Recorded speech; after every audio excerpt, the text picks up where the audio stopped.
Gravação iniciada, presidente. Obrigado, Janaína. Retomando, então, os trabalhos da manhã do dia 20 de julho de 2021, vamos apreciar o item 7 da pauta recorrente, Franco Júnior, Clínica Médica Limitada. Conselheiro Cláudio Camerano. Pediria, Janaína, nosso apoio, que chamasse o advogado a ingressar na sala, por gentileza. Ok, presidente, farei a comunicação. Item 7 hoje da pauta, item diverso, o processo será julgado agora. Eu vou verificar a mensagem enviada. Patrônio convocado, presidente. Obrigado, Janaína.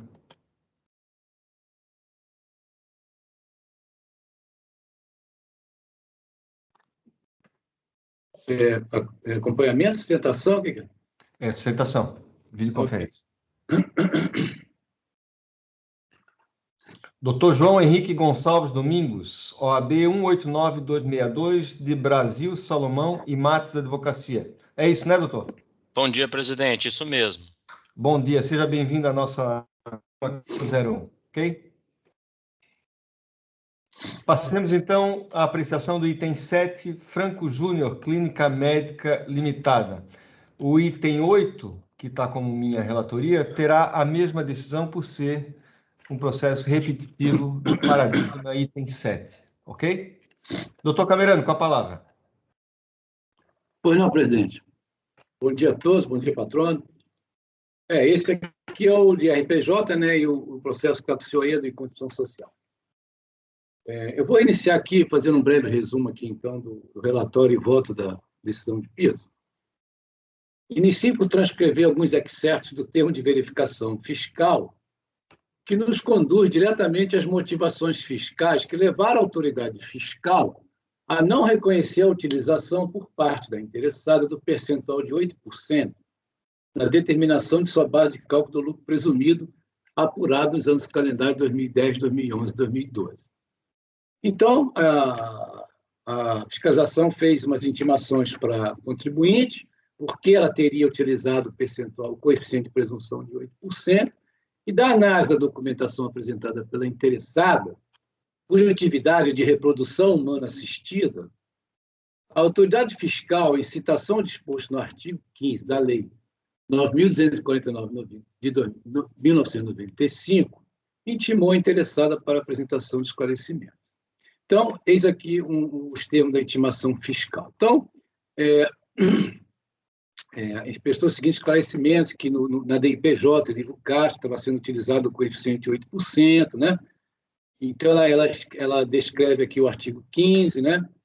Que esses percentuais de, como regra, a prestação de serviço em geral seria 32%, com algumas exceções, né? Muito bem. Então, ela reproduz aqui que esse percentual de 32%, ele seria prestação de serviço em geral, exceto a de serviços hospitalares, né? E de auxílio diagnóstico, terapia, patologia clínica, imagenologia e outros, que usariam, então, o coeficiente de 8%.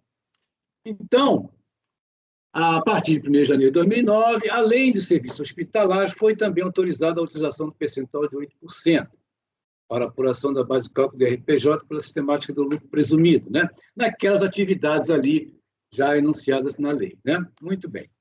E, além disso, além do exercício dessas atividades, que a lei permitiu que utilizasse o 8%, desde que a prestadora desse serviço seja organizada sob a forma de sociedade empresária e atenda às normas da Anvisa, né? Muito bem.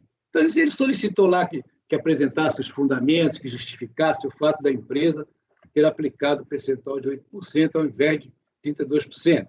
Em outra intimação fiscal, ele faz a seguinte solicitação. Então, eu reproduzo aqui. Conforme o Código Civil, lá no artigo 982, salvo as exceções expressas, considera-se empresária a sociedade que tem objeto de exercício de atividade própria de empresário, sujeita a registro, e simples aí demais. Artigo 967. É obrigatória a inscrição do empresário no registro público de empresas mercantis da respectiva sede antes do início de sua atividade. Desta forma, solicitamos a apresentação dos documentos que amparem e confirme a empresa como sociedade empresária, né? Muito bem. Então, continuando aqui com o relato fiscal, abre aspas, ressalto que com a alteração da lei, com a alteração do artigo 15, parágrafo 1º, inciso 3º da Lei 9.249/95, alteração essa promovida pela Lei 11.727 de 2008, ampliou-se a possibilidade de utilização do percentual de 8% para apuração da base de cálculo do RPJ, então ele ampliou, a lei ampliou, para as atividades de auxílio diagnóstico, terapia, patologia clínica, imagenologia, anatomia patológica e citopatologia, medicina nuclear e análise de patologias clínicas. Note que com esta alteração não significou que tais serviços foram considerados hospitalares, mas sim que, além dos serviços caracterizados como hospitalares, as atividades citadas acima também poderiam utilizar os percentuais reduzidos. Sendo assim, restava ainda uma possibilidade que a clínica fiscalizada pudesse enquadrar nas condições citadas pela lei. Verifica-se, por exemplo, que a realização de exames com a utilização de tomógrafos e aparelho de raio-x enquadram-se nas atividades de auxílio diagnóstico e imagenologia, que encontram-se contemplados no artigo 15, parágrafo 1º, inciso 3º, a linha A, podendo ser utilizado o percentual geral de 8% para apuração da base de cálculo do imposto de renda. Contudo, há duas condições para quem socorra, pois a prestadora do serviço deve ser organizada sob a forma de sociedade empresária e atender às normas da Anvisa. Nesse ponto, esclareça que para utilizar o percentual de 8%, quanto à Constituição, a pessoa jurídica não deve estar organizada como sociedade simples, e sim ser constituída como sociedade empresária com o seu registro na junta comercial. Em suma, a pessoa jurídica precisa ter, de direito e de fato, um caráter empresarial. No presente caso, conforme informações contidas no contrato social, verifica-se que a clínica constitui uma sociedade simples. Tal condição pode ser claramente comprovada com a observação do teor do contrato social. Então, ele reproduz aqui o contrato social e todas as suas alterações posteriores. Então, está dizendo aqui que a sociedade constituída será civil e tal, e assim vai. Muito bem. Então, continuando aqui o relato fiscal. Sendo assim, em momento algum, a sociedade caracterizou-se como empresária. Portanto, no que tange à sua constituição, pode-se afirmar que a clínica não atende aos requisitos necessários para a utilização dos refis percentuais. Então, concluiu a autoridade autuante. Com base no que foi exposto, podemos concluir que haveriam duas possibilidades para que a empresa pudesse ser enquadrada e utilizar o percentual de 8%, se fosse caracterizada conforme a legislação na prestação de serviço hospitalar. 2, se a clínica atendesse a todos os requisitos previstos na Lei 9.249, ou seja, que ela prestasse esse serviço aqui de auxílio diagnóstico, terapia, imagenologia, etc. Né? Bom, então ele conclui aqui, por toda a análise acima exposta, resta claro que a clínica fiscalizada não se adequa a nenhuma dessas possibilidades criadas pela lei. Então, foram lançadas autos de infração por conta de aplicação indevida do percentual da base de cálculo do lucro presumido, exigindo da contribuinte as importâncias de R$ 424.800 de imposto de renda e R$ 149.040 a título de condição social, ambas a serem acrescidas de multa de ofício e juros de imóvel. Da impugnação. Reproduz as alegações da interessada aqui da impugnação. Então, eu vou passar direto pela impugnação, porque ela praticamente vai reproduzir, em grande parte, no recurso voluntário, como vai ser a oportunidade do patrono, vai ter oportunidade de fazer o seu relato, né? Muito bem.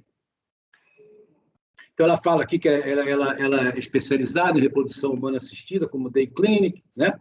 Que esse procedimento de reprodução humana assistência engloba procedimentos médicos, inclusive cirúrgicos, né? Muito bem. Ela trabalha com imagenologia, né?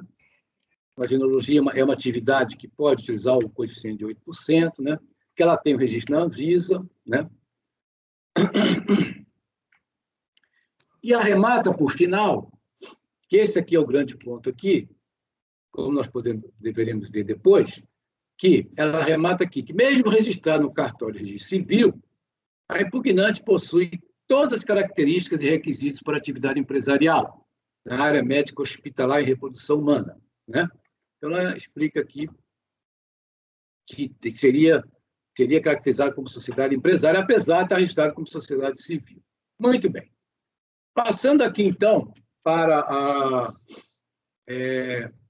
aqui, então, ele destaca aqui no final que ela dispõe de estabelecimento próprio, devidamente registrado na Prefeitura e Anvisa, tem um pessoal multidisciplinar, médico, enfermeiro, biotecnólogo, né? Destinado a fazer cirurgia. Então, essa questão da atividade, eu vou passar por cima, porque, como nós vemos no voto, essa questão vai estar superada até por uma solução da COSIT. Enfim, então ele explica aqui com as atividades dele, ele estaria enquadrado no coeficiente de precisão de 8%. Muito bem.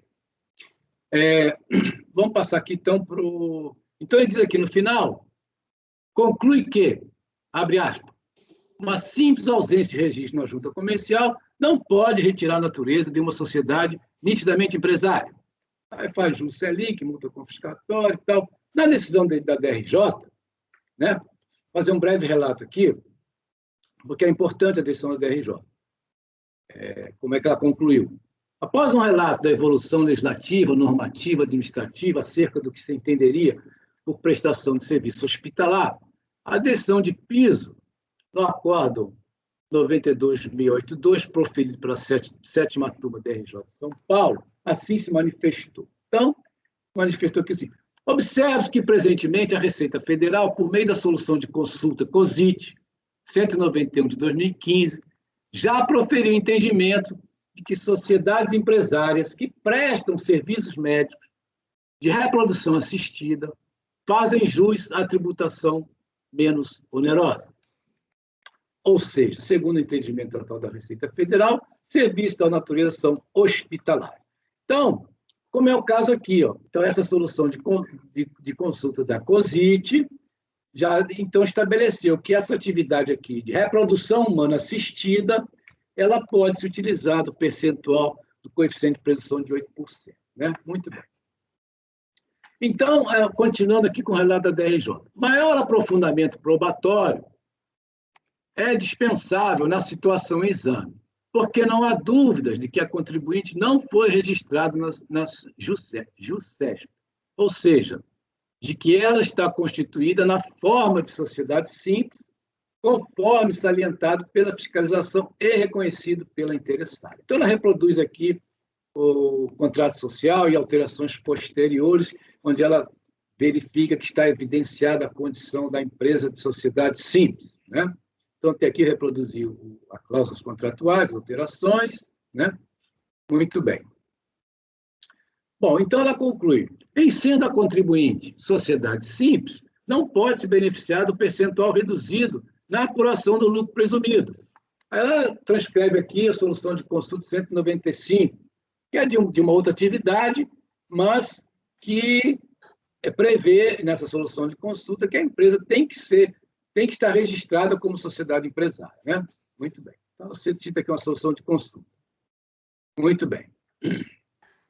E, além disso, além desse item que ela alega que a empresa seria uma sociedade simples, não teria seu registro na sociedade empresária, ela também entrou um pouco no mérito, apesar de ter a solução de consulta da COSIT, né, estabelecendo que reprodução humana assistida pode utilizar o coeficiente de presunção reduzido, ela também faz umas afirmações que não existiriam funcionários médicos na folha de pagamento, que seria possível se inferir que apenas os sócios prestam serviços médicos, né, exercendo pessoalmente as suas profissões. Então, ela diz aqui que tudo indica que a contribuinte é sociedade simples de fato de direito, não havendo qualquer impropriedade do contrato social vigente, quando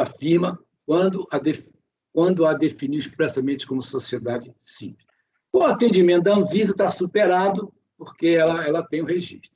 Então, ela conclui aqui, observe, por fim, que para se beneficiar da tributação menos gravosa, é necessário que a contribuinte seja sociedade empresária de fato e de direito. Tá? Muito bem.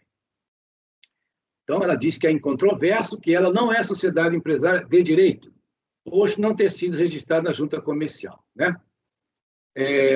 Por isso, independentemente da discussão sobre ser ou não sociedade empresária de fato, a autuação deve ser mantida, pois sociedade empresária de direito a contribuinte não é. Muito bem. Então, senhor presidente, esta basicamente são as questões principais do lançamento e das arguições da decisão do TRJ. Então, o recurso voluntário, e praticamente também ele repete um pouco as alegações na impugnação, pede que a decisão seja na análise da decisão recorrida com a premissa equivocada. Enfim, vou deixar para o patrono, então, discorrer sobre o recurso. Ele enfatiza que a legislação tributária, em momento algum, exige o registro na junta comercial, como condição sine qua non, para que uma sociedade seja considerada como empresária, exigindo apenas que a mesma se organize sob a forma de sociedade empresária. Então, senhor presidente, eu acredito que esses são os pontos principais. Muito bem, doutor Camilo. Doutor João, com a palavra. Senhor presidente, senhor conselheiro, demais conselheiros, bom dia a todos. Só uma primeira pergunta pela tecnologia, estão me ouvindo perfeitamente? Está tudo correto? Perfeito. Conselheiro relator, eu agradeço o seu voto, que foi extremamente didático, extremamente elucidativo e pensou exatamente as principais questões a serem debatidas no presente, nos dois processos, né?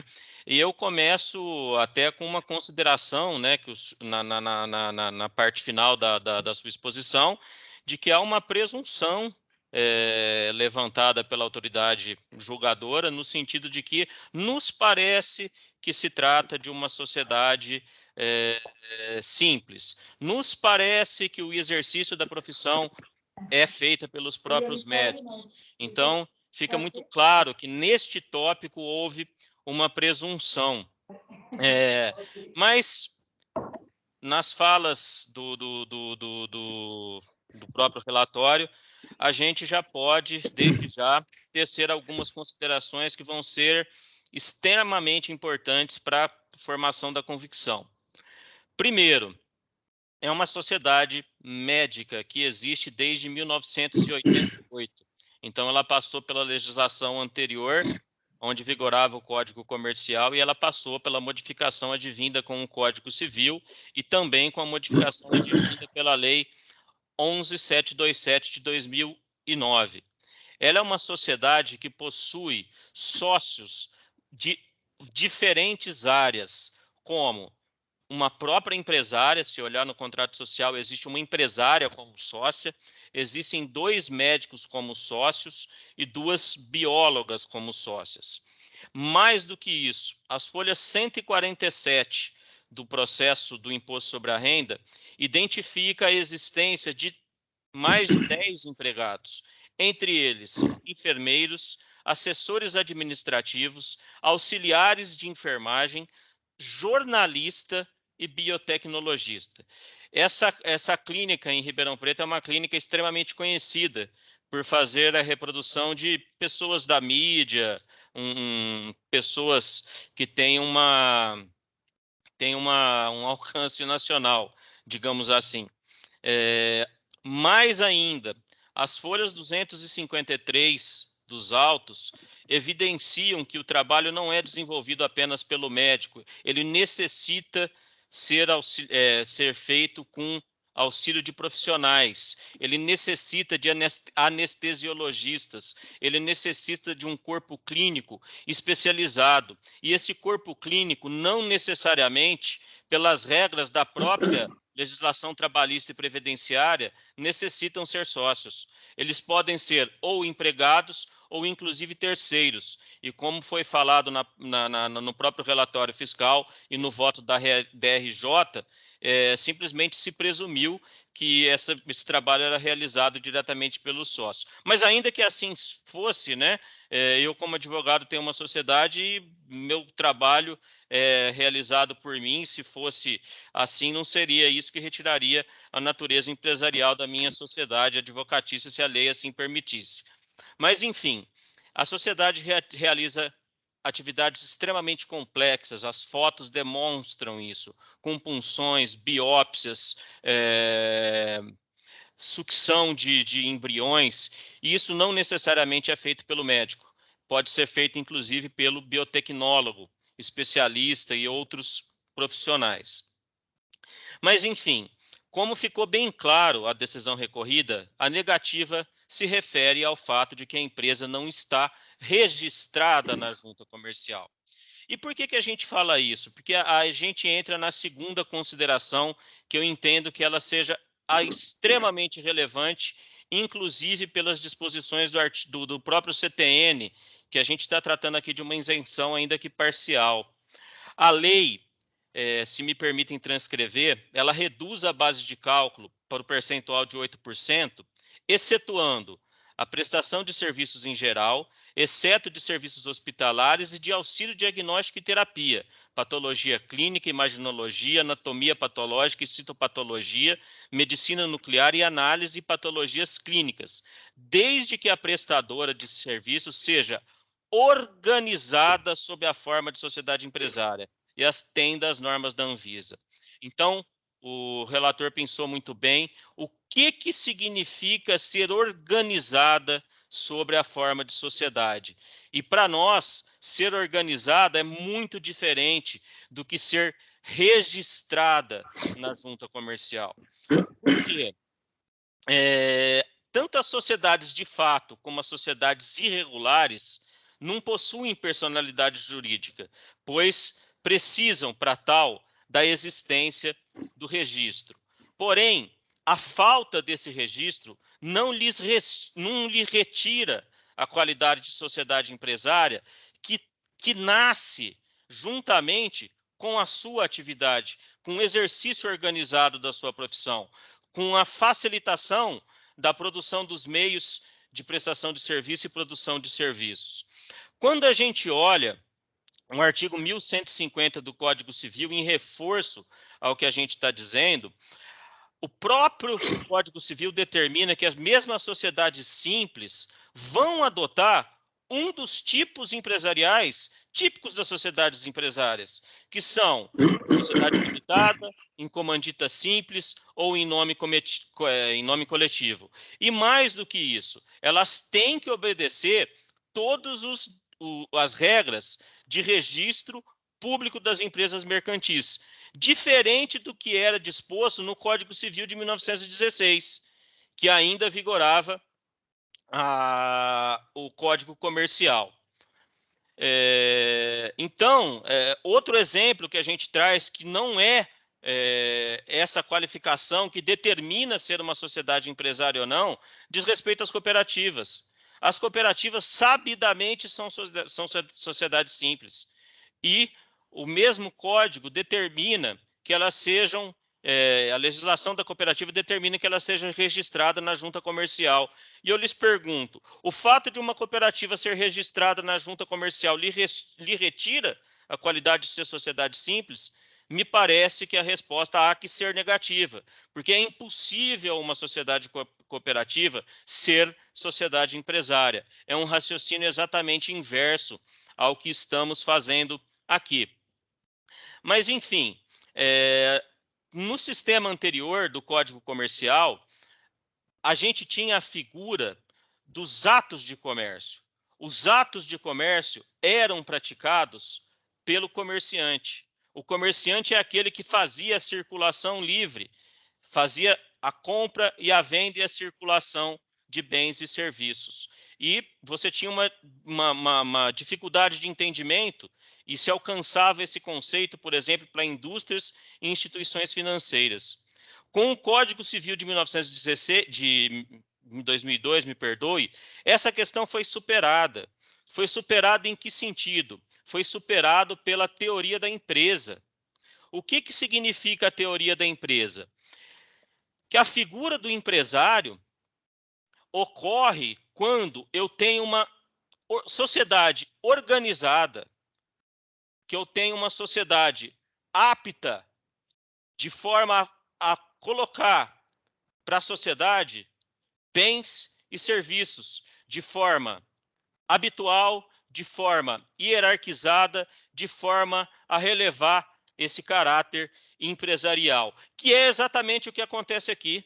Exatamente aqui, nós estamos diante de um hospital, nós não estamos diante de uma clínica que se faz meras consultas.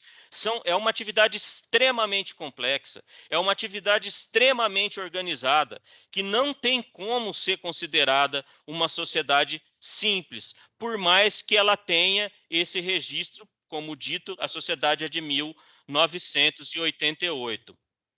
Então, não se trata de uma singela mudança de nomenclatura, mas o Código Civil trouxe uma mudança de mentalidade com relação à sociedade empresária. A sociedade empresária não é um mero registro que vai fazer com que ela seja empresária ou não. Até porque, se olharmos a legislação atinente às juntas comerciais, elas possuem a natureza nitidamente declaratória e não constitutiva. Não é o registro na junta comercial que vai constituir a minha qualidade de empresário, mas ele vai declarar uma situação pré-existente. Ele vai reconhecer uma situação que vem desde o seu nascedouro. E no caso aqui, pelo próprio relatório fiscal, fica muito claro, fica muito fácil perceber que a sociedade é sim e sempre foi e vai continuar sendo uma sociedade empresária, por mais que num determinado período ela não tenha tido registro perante a junta comercial. É importante trazer, assim, como consideração, as disposições do artigo 966 do Código Civil, que é expressa, se me permitem a leitura. Considera-se empresário quem exerce profissionalmente atividade econômica organizada para a produção ou a circulação de bens ou serviços. E o parágrafo único, que se encaixa perfeitamente ao caso. Não se considera empresário quem exerce a profissão intelectual de natureza científica, literária ou artística, ainda com o concurso de auxiliares ou colaboradores, salvo se o exercício da profissão constituir elemento da empresa. É exatamente o caso. O elemento da empresa aqui é a atividade médica. A atividade médica, não só médica, com o concurso de outros profissionais, como enfermeiros, auxiliar de enfermeiras, biotecnólogos, anestesiologistas e até assessoria de imprensa, porque para eles essa questão é fundamental, divulgar todas essas pessoas que por ali passam e, inclusive, incrementar o lucro dessa sociedade. Enfim, essa empresa pratica todos os atos comerciais com habitualidade, com profissionalismo, com regularidade e organiza os seus fatores de produção. E isso faz com que não seja essencial o registro na junta comercial para que ela seja considerada empresária. Esse registro, eu friso, ele é meramente declaratório, ele não é constitutivo e a lei não exige em momento algum o registro na junta comercial. Ele determina que eu me organize como sociedade empresária. E por todos esses dispositivos legais, eu me organizo sim como sociedade empresária. Eu sou uma sociedade empresária. Lembro do artigo 111 do CTN. Interpreta-se literalmente a legislação tributária que trate de outorga de isenção. E a literalidade da legislação tributária, em momento algum, exige que eu faça o registro na junta comercial. Por fim, eu trago, não sei se os senhores conseguiram, já estou finalizando, não sei se os senhores tiveram acesso aos memoriais que eu encaminhei, mas também consta do nosso recurso voluntário, duas decisões do próprio CARF. Uma, que é o Acórdão 2302.003.634, aonde ele expressamente reconhece que deve-se prevalecer a essência sobre a forma. E com isso, no caso, se possibilitou a requalificação de fatos e negócios jurídicos. E também trago um mais específico ainda, que é um processo 10.183.002149/2004, dígito 18, aonde esse próprio Conselho de Contribuintes expressamente diz: o registro na junta comercial não é constitutivo da natureza jurídica da sociedade, mas meramente declaratório. O caráter empresarial se observa na verificação da forma de exercício e do objeto da sociedade. Com essas considerações, senhores, eu agradeço o tempo dispensado, espero confiantemente que seja dado provimento ao presente recurso voluntário e fico absolutamente à disposição para qualquer esclarecimento que se fizer necessário. Obrigado, doutor. Doutor Camerano, com a palavra.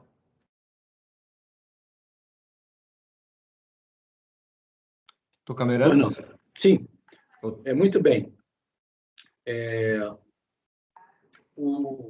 Preenchidos os requisitos de admissibilidade do recurso voluntário, então dele se conhece, né? A decisão de piso, ela já reconheceu que a administração tributária manifestou entendimento de que atividades de serviços médicos de reprodução assistida podem ser utilizados percentual de 8%. Então, eu vou apenas ler aqui a ementa da solução de consulta da COSIT, 191 de 2015. Lucro presumido, serviço hospitalar, estabelecimento de assistência à saúde, reprodução humana assistida, percentual de presunção reduzido, requisitos.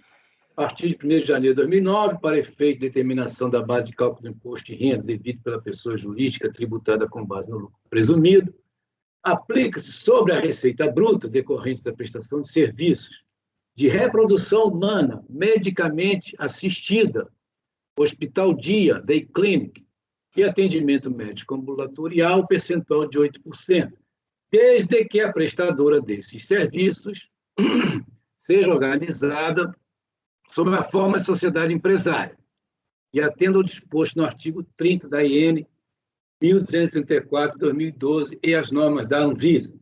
Na hipótese de não atendimento desses requisitos, o percentual será de 32%.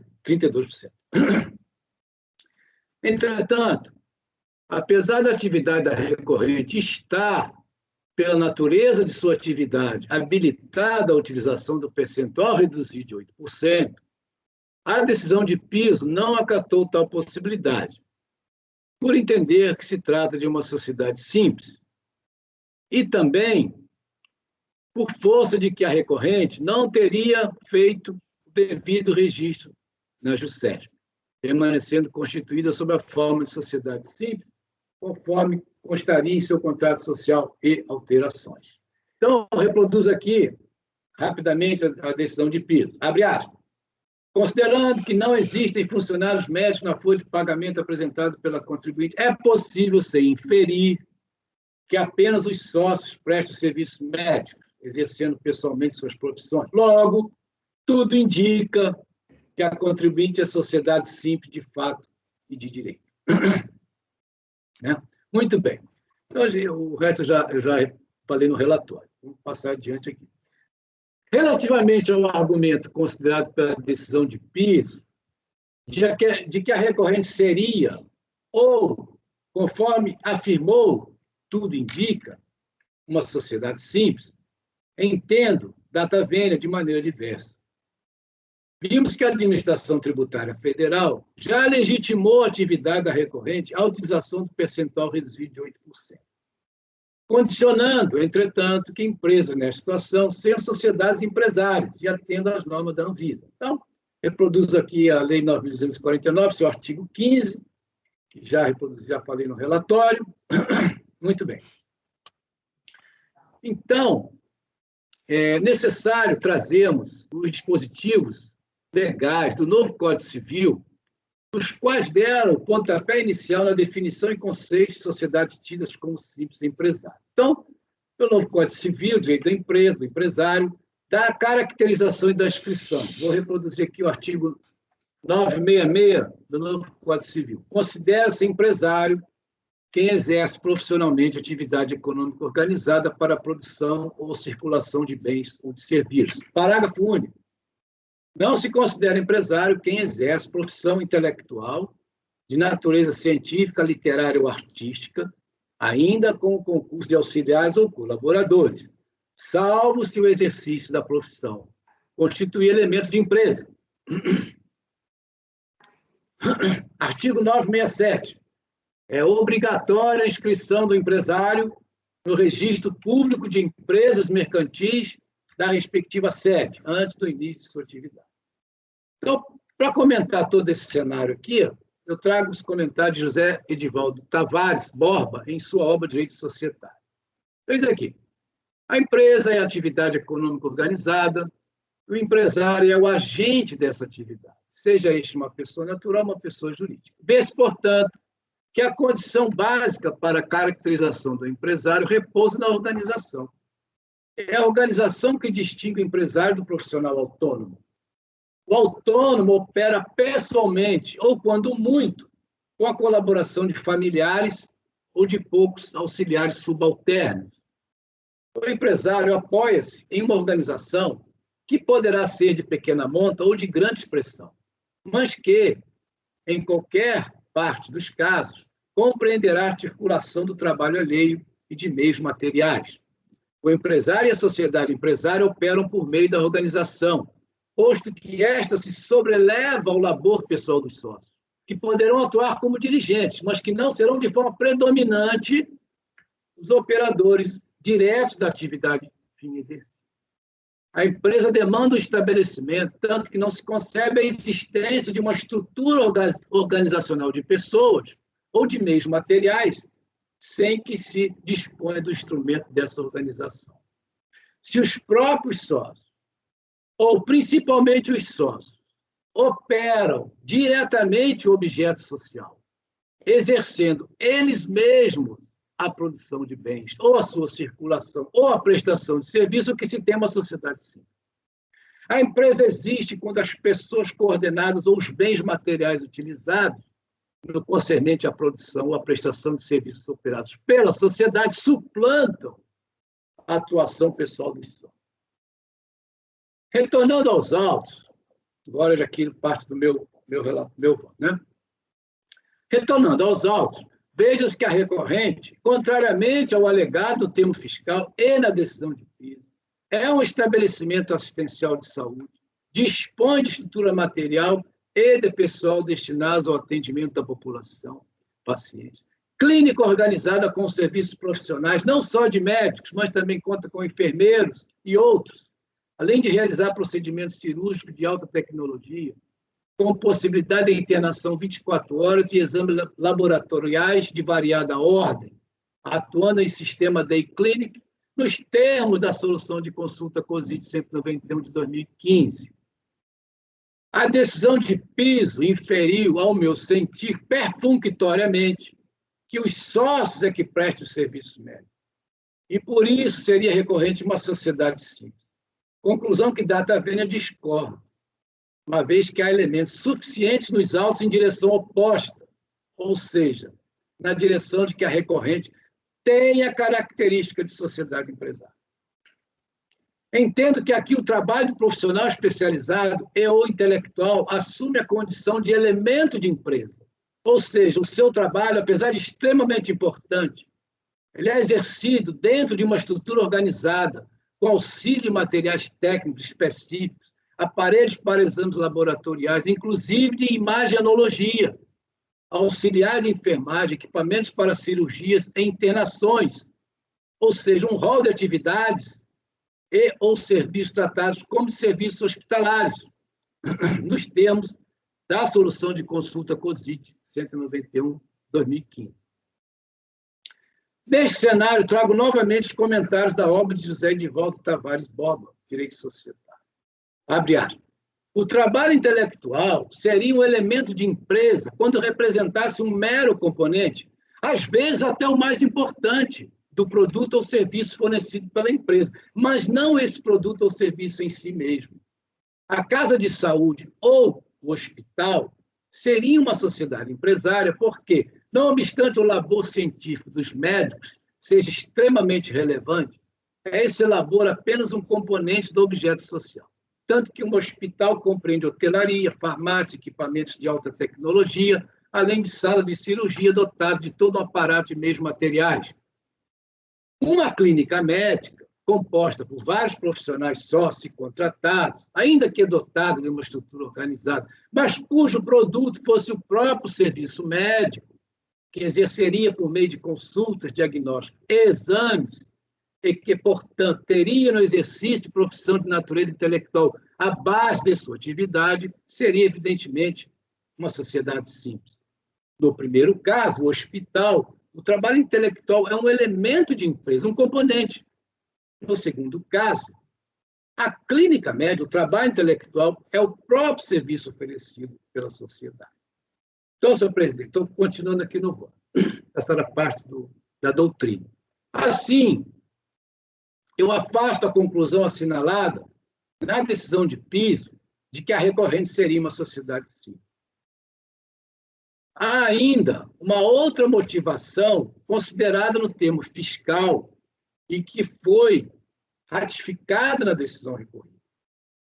Impeditiva a utilização do percentual de 8% por parte da recorrente. Então, a outra motivação impeditiva, eu vou reproduzir aqui, então, o relato fiscal.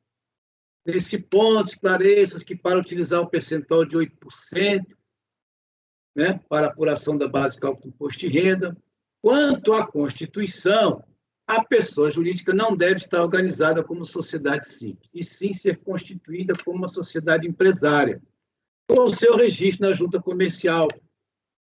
Em suma, a pessoa jurídica precisa ter, de direito, de fato, um caráter empresarial, né? Então, ele cita aqui os contratos, que eu já citei anteriormente. Muito bem. E esta posição do TVF, da autoridade autuante, foi ratificada na decisão recorrida.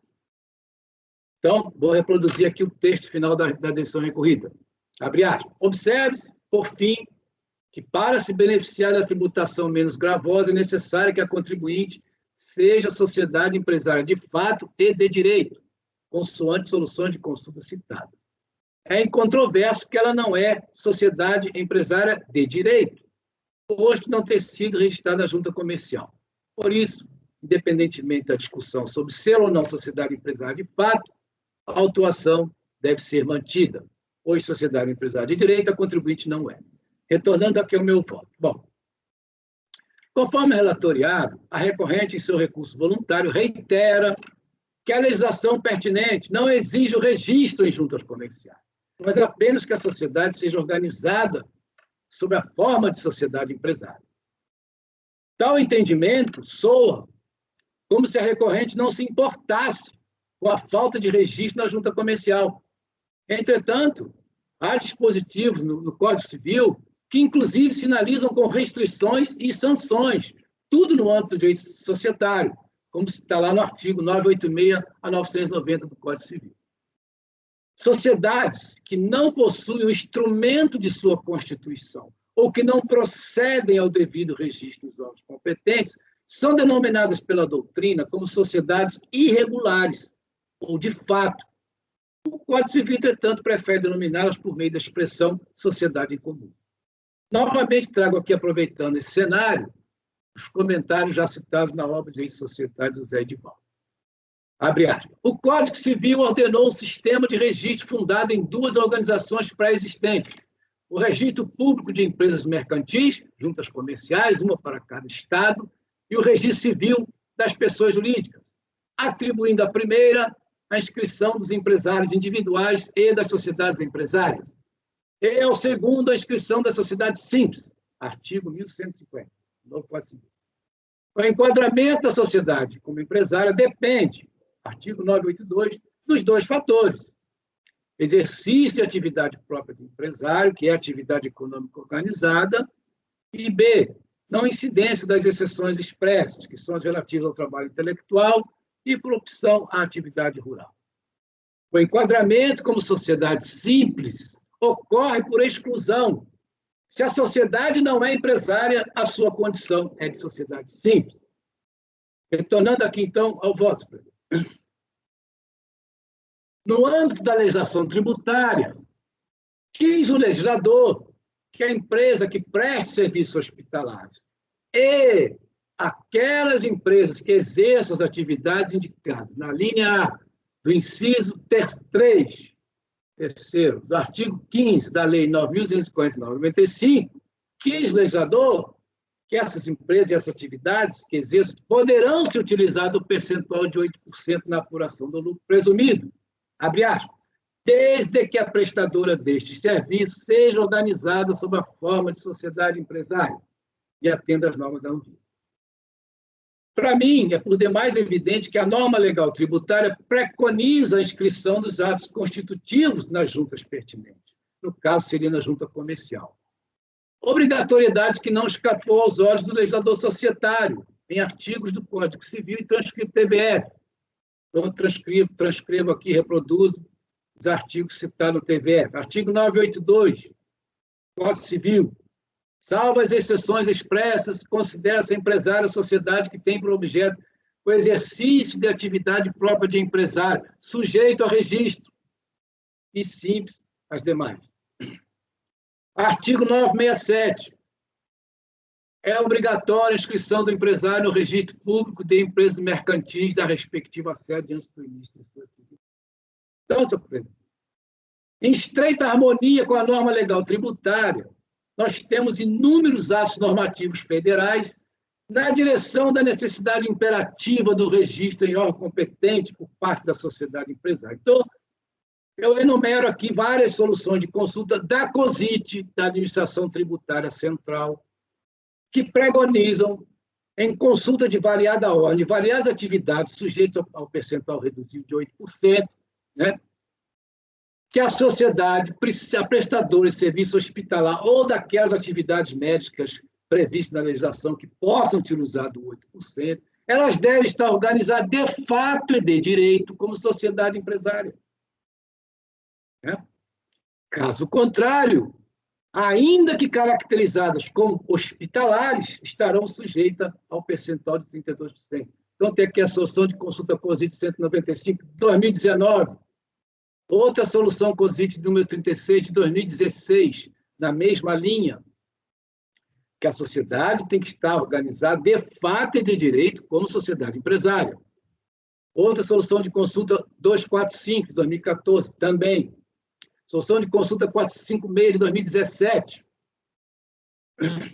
Você vê que são assim, ó, oftalmologia, auxílio diagnóstico, enfim, aquelas atividades permitidas a utilização do 8%. Todas as soluções de consultas são unânimes em ressaltar que a utilização do percentual reduzido é desde que a prestadora do serviço seja organizada sob a forma de sociedade empresária de direito e de fato. Então, senhor presidente, após isso, eu acho que é o que basta para decidir.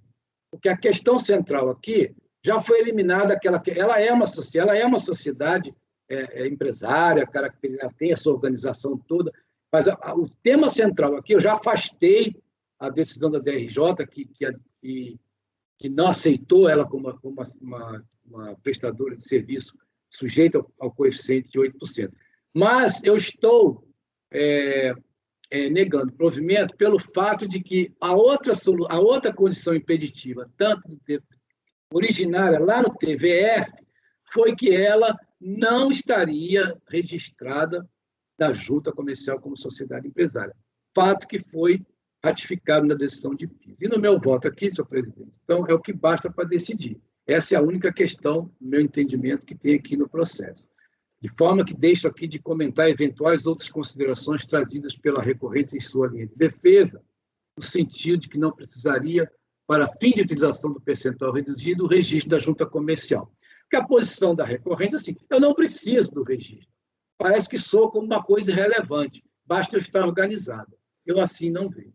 Então, esse é o ponto central. As demais alegações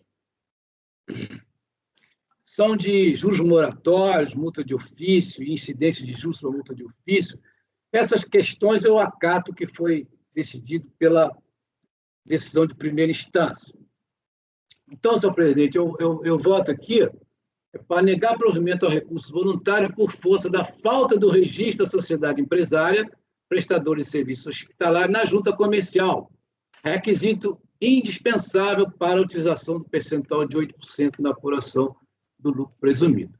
Então, senhor presidente, esse é o voto. Muito bem, doutor. Aberto para o debate. Alguém tem alguma dúvida? Doutor Daniel.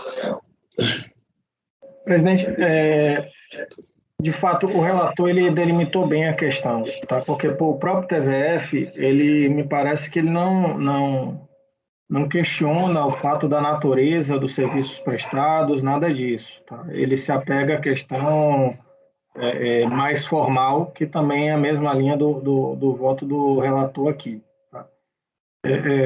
Me parece que, eu não lembro se foi na última sessão, na penúltima, a gente teve um debate parecido num caso do conselheiro André, em que também tinha alguma coisa relativa à constituição da sociedade. Naquele caso, acho que a maioria a gente acatou porque estava realmente absolutamente comprovado as atividades, tinham fotos, tinha um monte de instrumentos probatórios que demonstravam a efetiva natureza. Parece que aqui é um caso teoricamente mais simples, porque essa questão da natureza hospitalar, eu acho que está muito claro. Tá? A própria atividade desenvolvida pela recorrente, eu não tenho dúvidas que por tudo que a gente tem aqui, a gente tem uma natureza hospitalar. Poderia se entrar numa discussão a respeito da segregação, dos procedimentos de mera consulta, enfim, que também acontecem na atividade desenvolvida pela recorrente, mas não foi sequer objeto do TVF. Então, acho que esse ponto está prejudicado, porque, eventualmente, se isso fosse questionamento, eu até encaminharia minha posição aqui por uma diligência, que até foi pedida desde a impugnação. Eu queria apenas, desde já, ressaltar aqui, trazer um ponto para análise.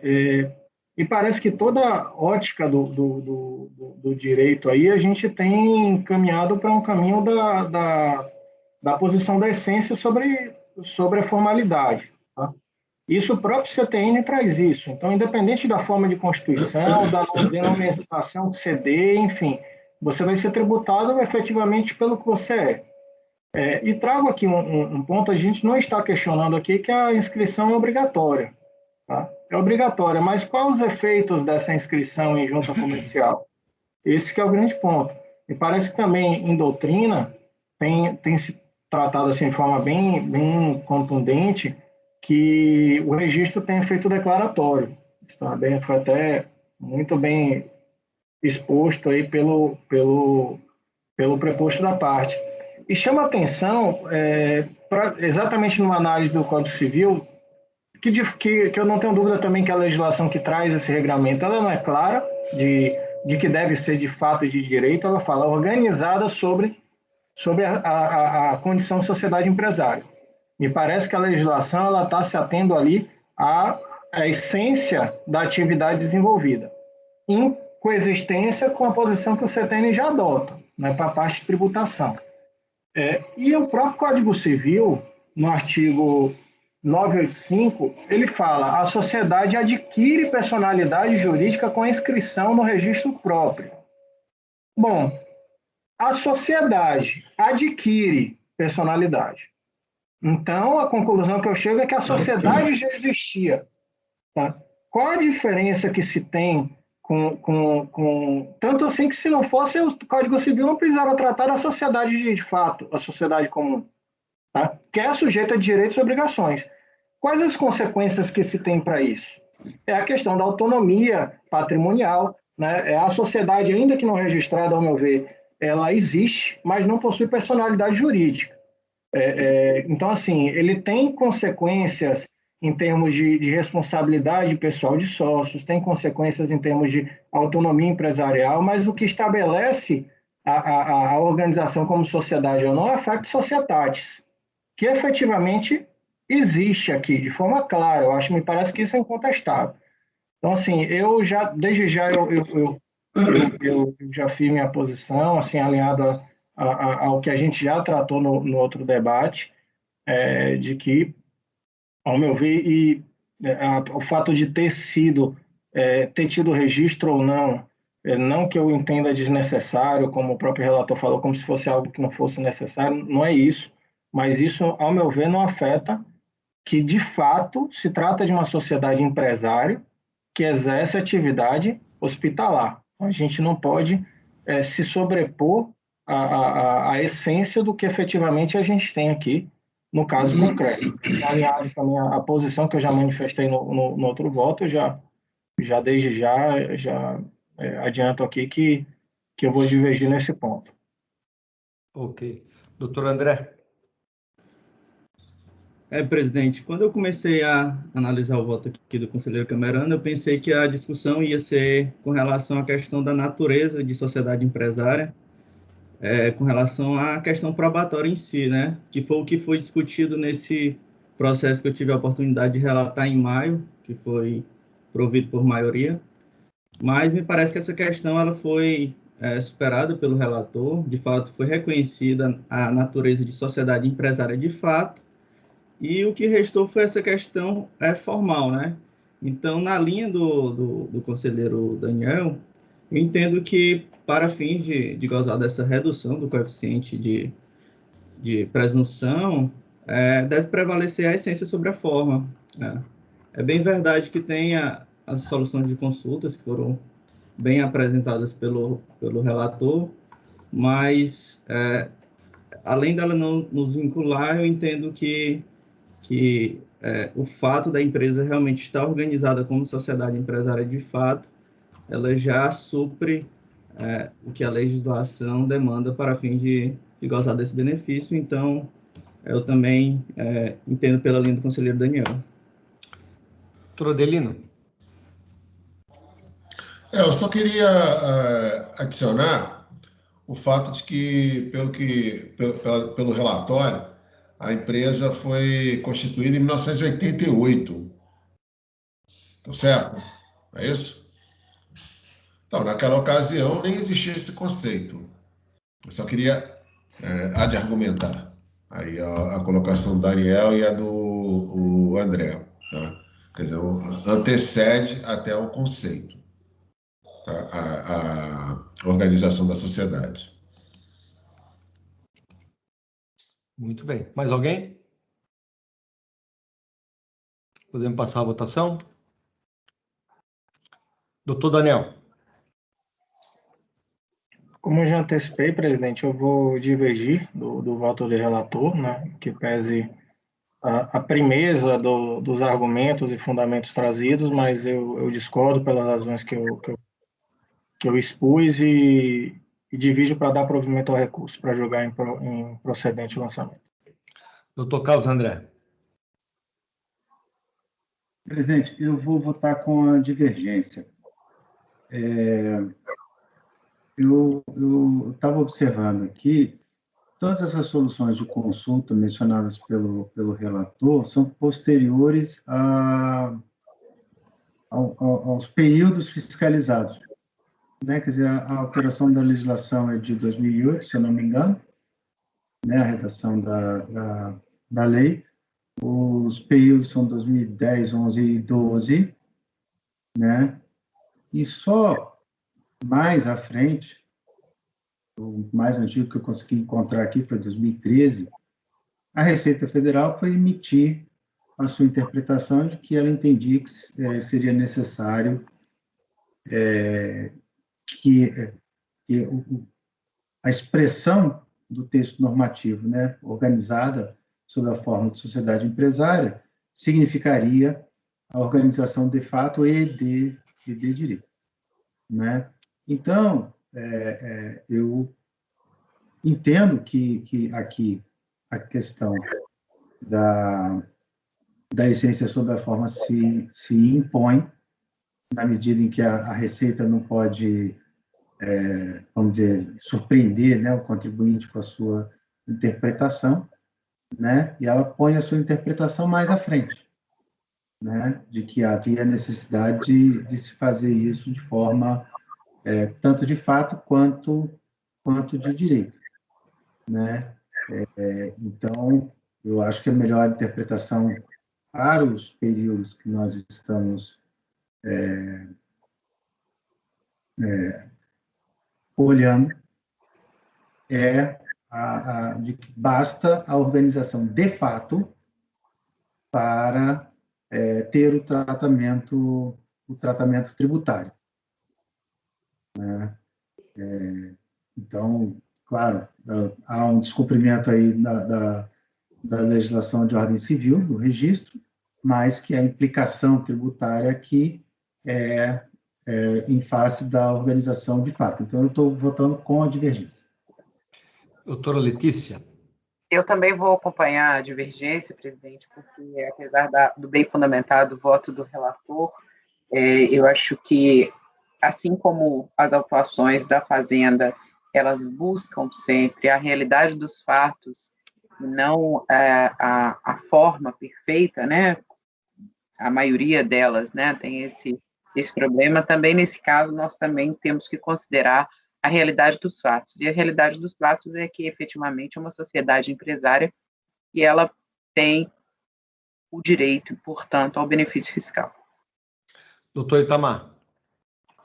Eu acompanho o relator, senhor presidente, porque, apesar de eu concordar que é uma sociedade empresária no mundo dos fatos, a legislação é clara, né? Ela determina que o empresário é obrigado a se registrar e no artigo que prevê a redução do percentual diz que ela não iria repetir, né? Obrigado a registro na junta comercial. Ela é clara e expressa, dizer que só se aproveita o percentual a sociedade organizada sobre a forma empresarial, né?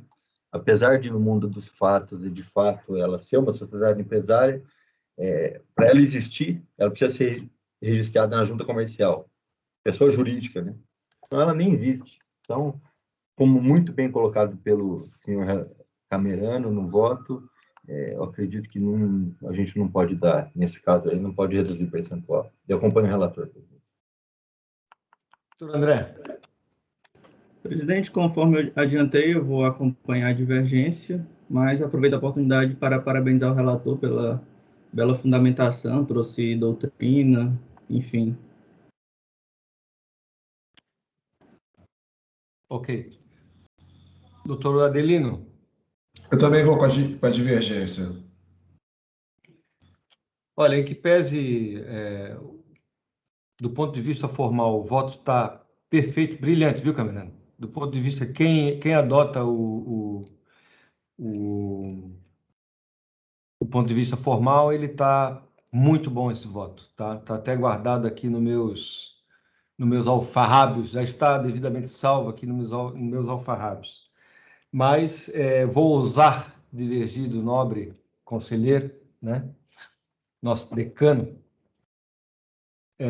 por conta de tudo que já foi posto aqui anteriormente, né?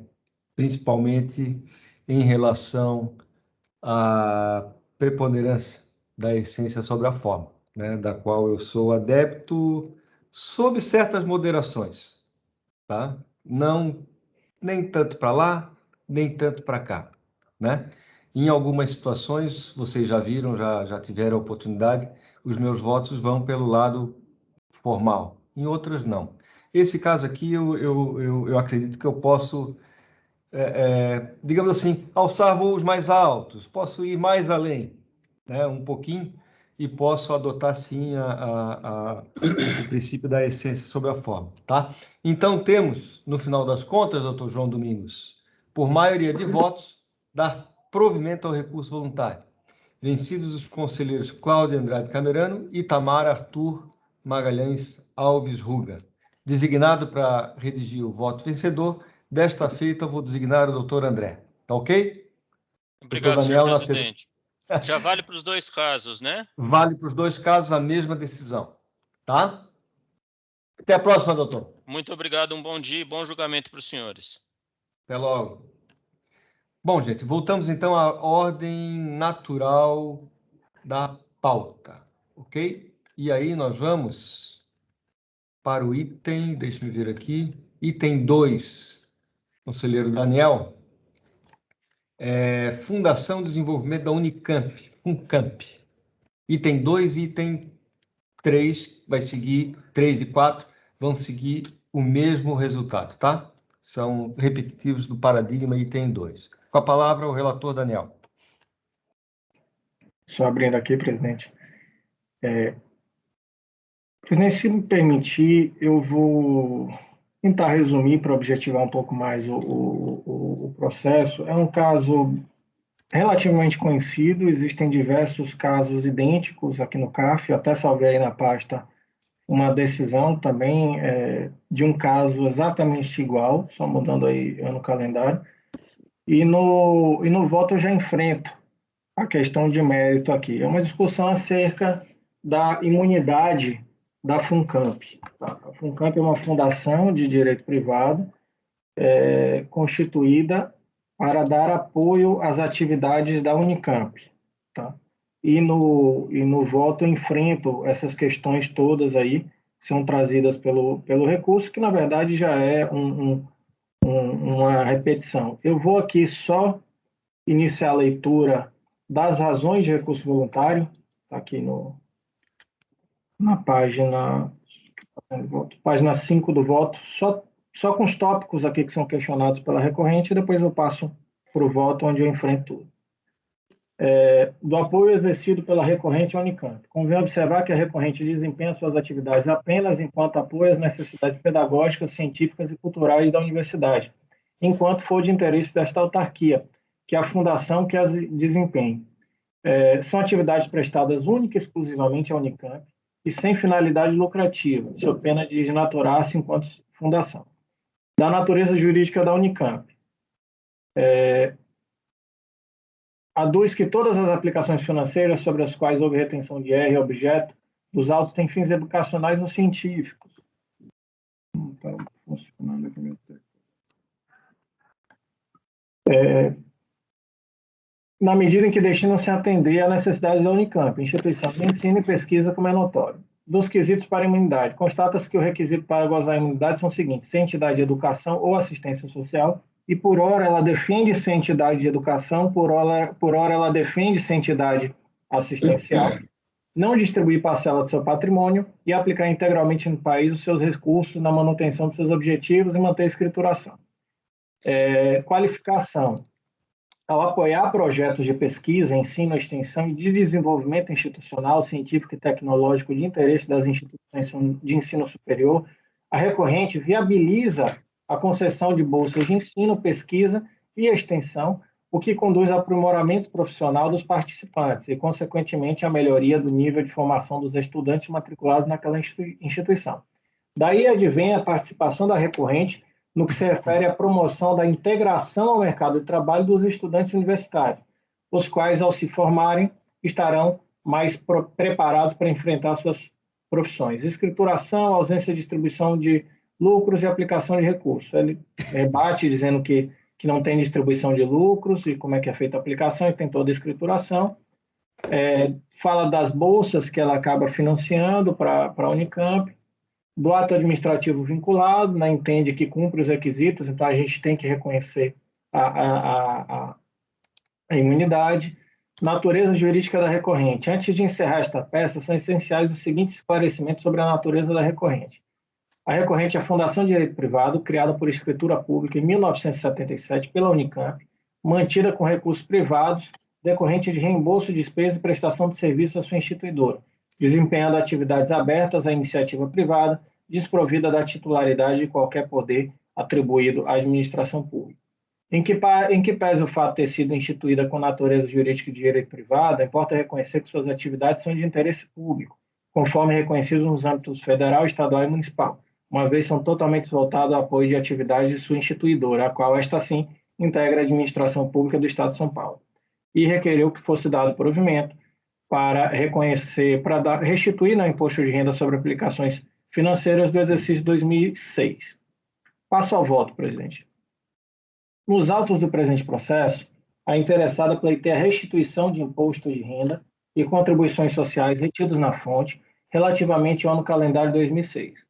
Sustenta a recorrente que as retenções por ela sofridas foram indevidas, uma vez que, sendo instituição de apoio à educação e de assistência social, gozaria da imunidade tributária na base do artigo 150 da Constituição. Não se discute, portanto, a existência das retenções ou valor do crédito, mas tão somente se a recorrente seria de fato imune e, por consequência, faria jus à restituição das retenções sofridas.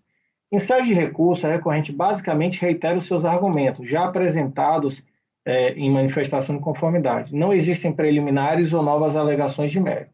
Ressalto também que tal debate a respeito da recorrente não é novo neste Conselho. Existem diversas decisões sobre a matéria. Entretanto, em que pese este relator reconheça a importância da atuação da recorrente como apoio às atividades desenvolvidas pela Unicamp entendo que não há como dar guarida às alegações recursais. A imunidade relativa às pessoas jurídicas que prestam assistência social está prevista nos seguintes dispositivos. Cito aqui os dispositivos, presidente. Aí cito aqui a do artigo 150 e o artigo do 195, que trata da imunidade para assistência social, né? E que também trata de uma isenção, muito se confunde aí quando se fala da assistência social, a questão da imunidade e isenção, né? E uma das condições, que é a questão da certificação das entidades, os SEBAS, etc.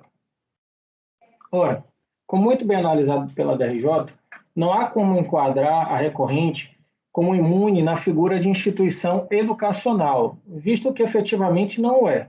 O fato de prestar apoio a uma entidade imune não estende à recorrente o manto da imunidade, até porque não haveria nenhum óbice que a Unicamp realizasse todas as atividades diretamente. Como bem observou a decisão que indeferiu o pedido de restituição, a imunidade prevista no 150 não alcança a interessada, já que, em verdade, ela nem sequer poderia ser enquadrada entre as instituições de educação e de assistência social a que se refere o dispositivo constitucional. Com efeito, a interessada é apenas fundação de apoio a uma universidade e não uma instituição de educação. Aliás, fica bem evidenciado por uma simples leitura das obrigações que lhe couberam nos convênios que ela própria trouxe aos autos.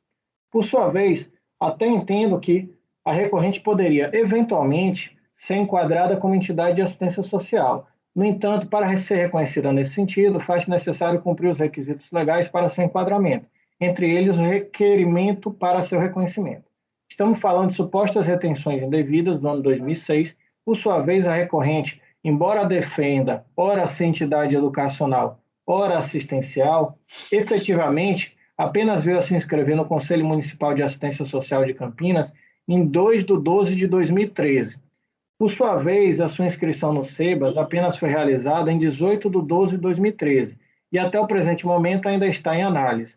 Até o presente momento, presidente, quando eu fiz o voto foi no ano passado.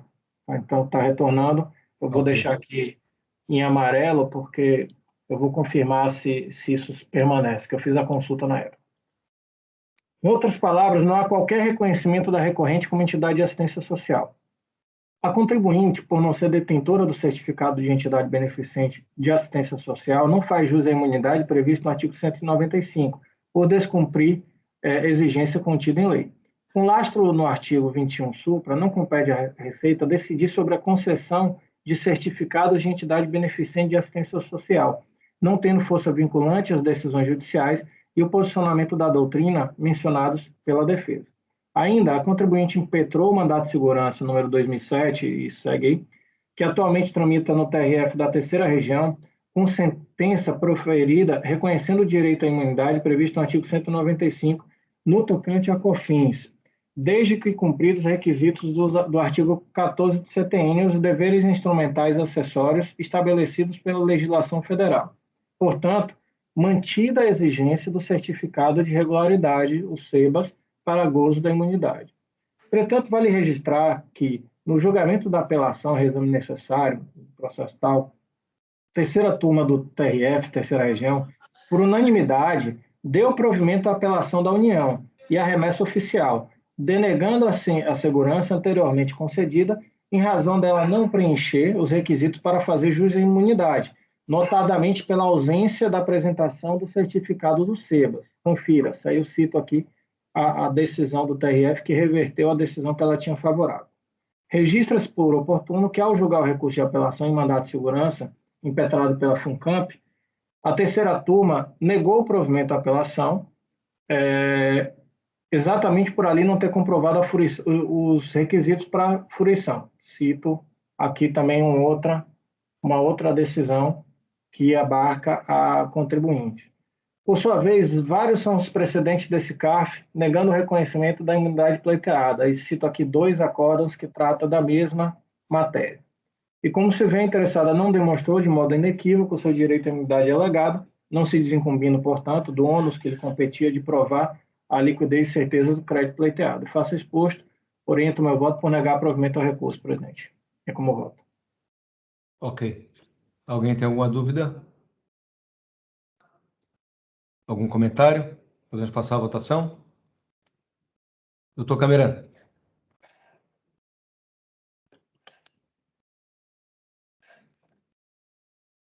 Eu acompanho o voto do relator, presidente.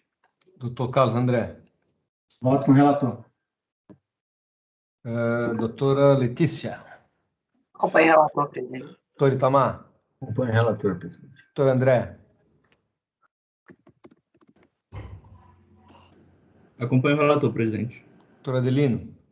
Acompanho o relator também, presidente. Temos, então, por unanimidade de votos, negar provimento ao recurso voluntário. Item 5, CNB Engenharia Limitada, conselheiro Camerano.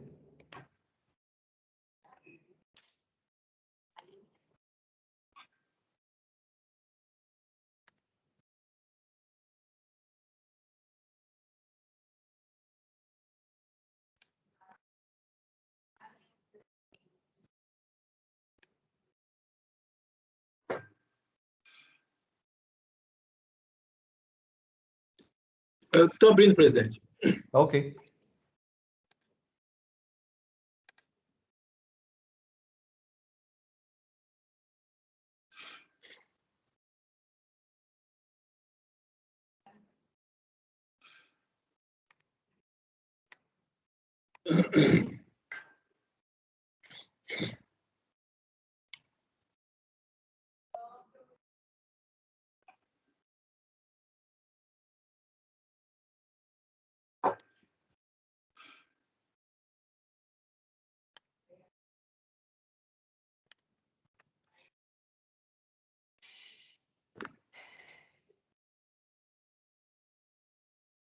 Senhor presidente, então,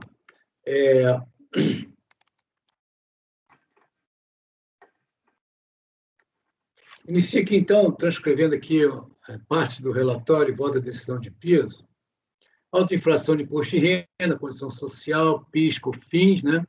E também multa por distribuição de lucros, formalizando um crédito tributário no valor total de R$ 1.040.951. Além de multa qualificada e agravada no percentual de 225%. Muito bem. Isso foi uma fiscalização iniciada na pessoa física de Nelson Luiz, sócio majoritário da autuada, então questionou-se a origem de valor depositado em conta bancária, sua titularidade, né, que tinha ultrapassado as suas receitas declaradas na declaração de imposto de renda, pessoa física, né. Essa pessoa acabou por justificar que esses depósitos eram de titularidade da empresa, né? Muito bem. Então, vou passando aqui rapidamente. Então, fala de sigilo bancário aqui, né? Foi intimada a comprovar a origem dos depósitos, né? Apresentou alguma documentação, né?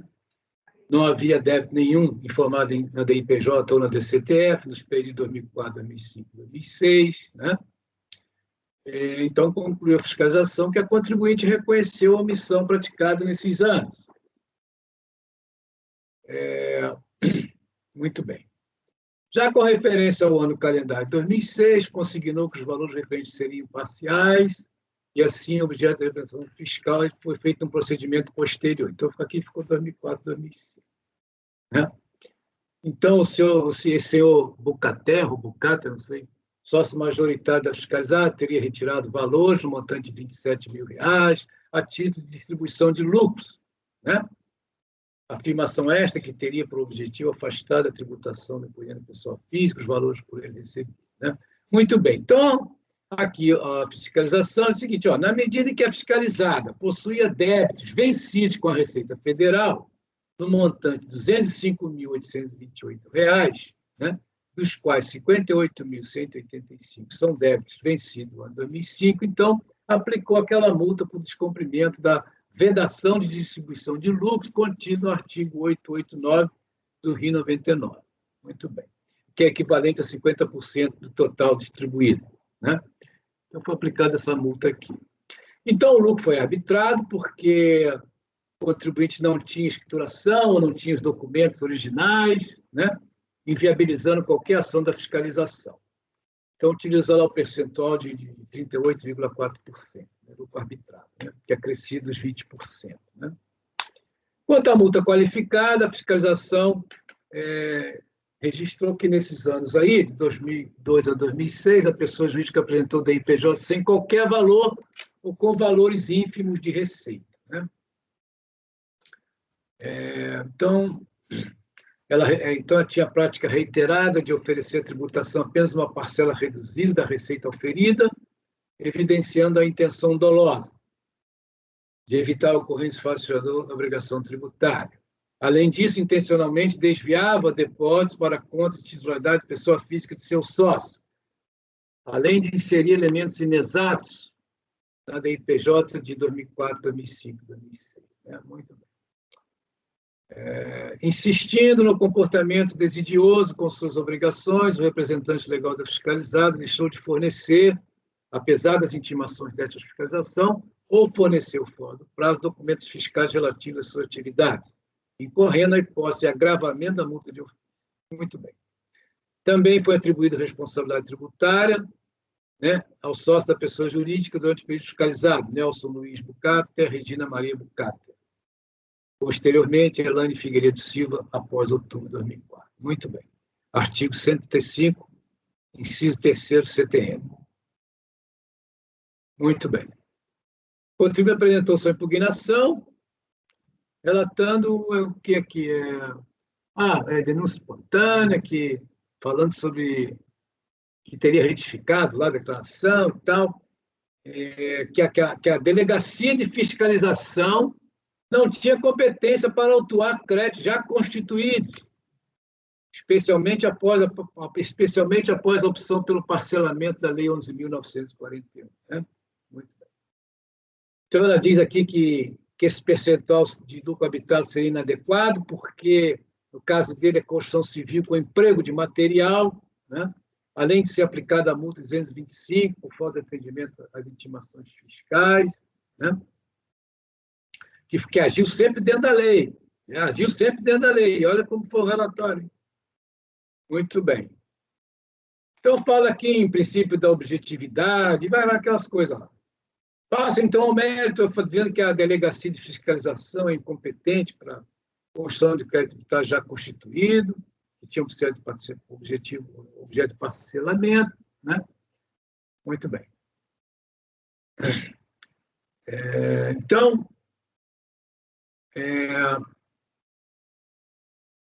opõe-se à multa de ofício decorrente da fraude, né? Que o fiscal optou por a aplicação da multa 225, sem qualquer prova material de que a impugnante tenha incidido nas normas agravantes, né? Que, no mínimo, a multa deveria ser de 75%, aponta erro na apuração do lucro arbitrado, né? Deveria ser aplicado o percentual de 8%, que a autoridade fiscalizadora recebeu todos os documentos necessários, que comprovam que a impugnante se enquadra na condição de construtora com fornecimento integral de materiais, que a majoração de 20% percentual do lucro a título de arbitramento é totalmente incompatível com o artigo 528, ilegalidade de arrolamento de bens de sócios, né?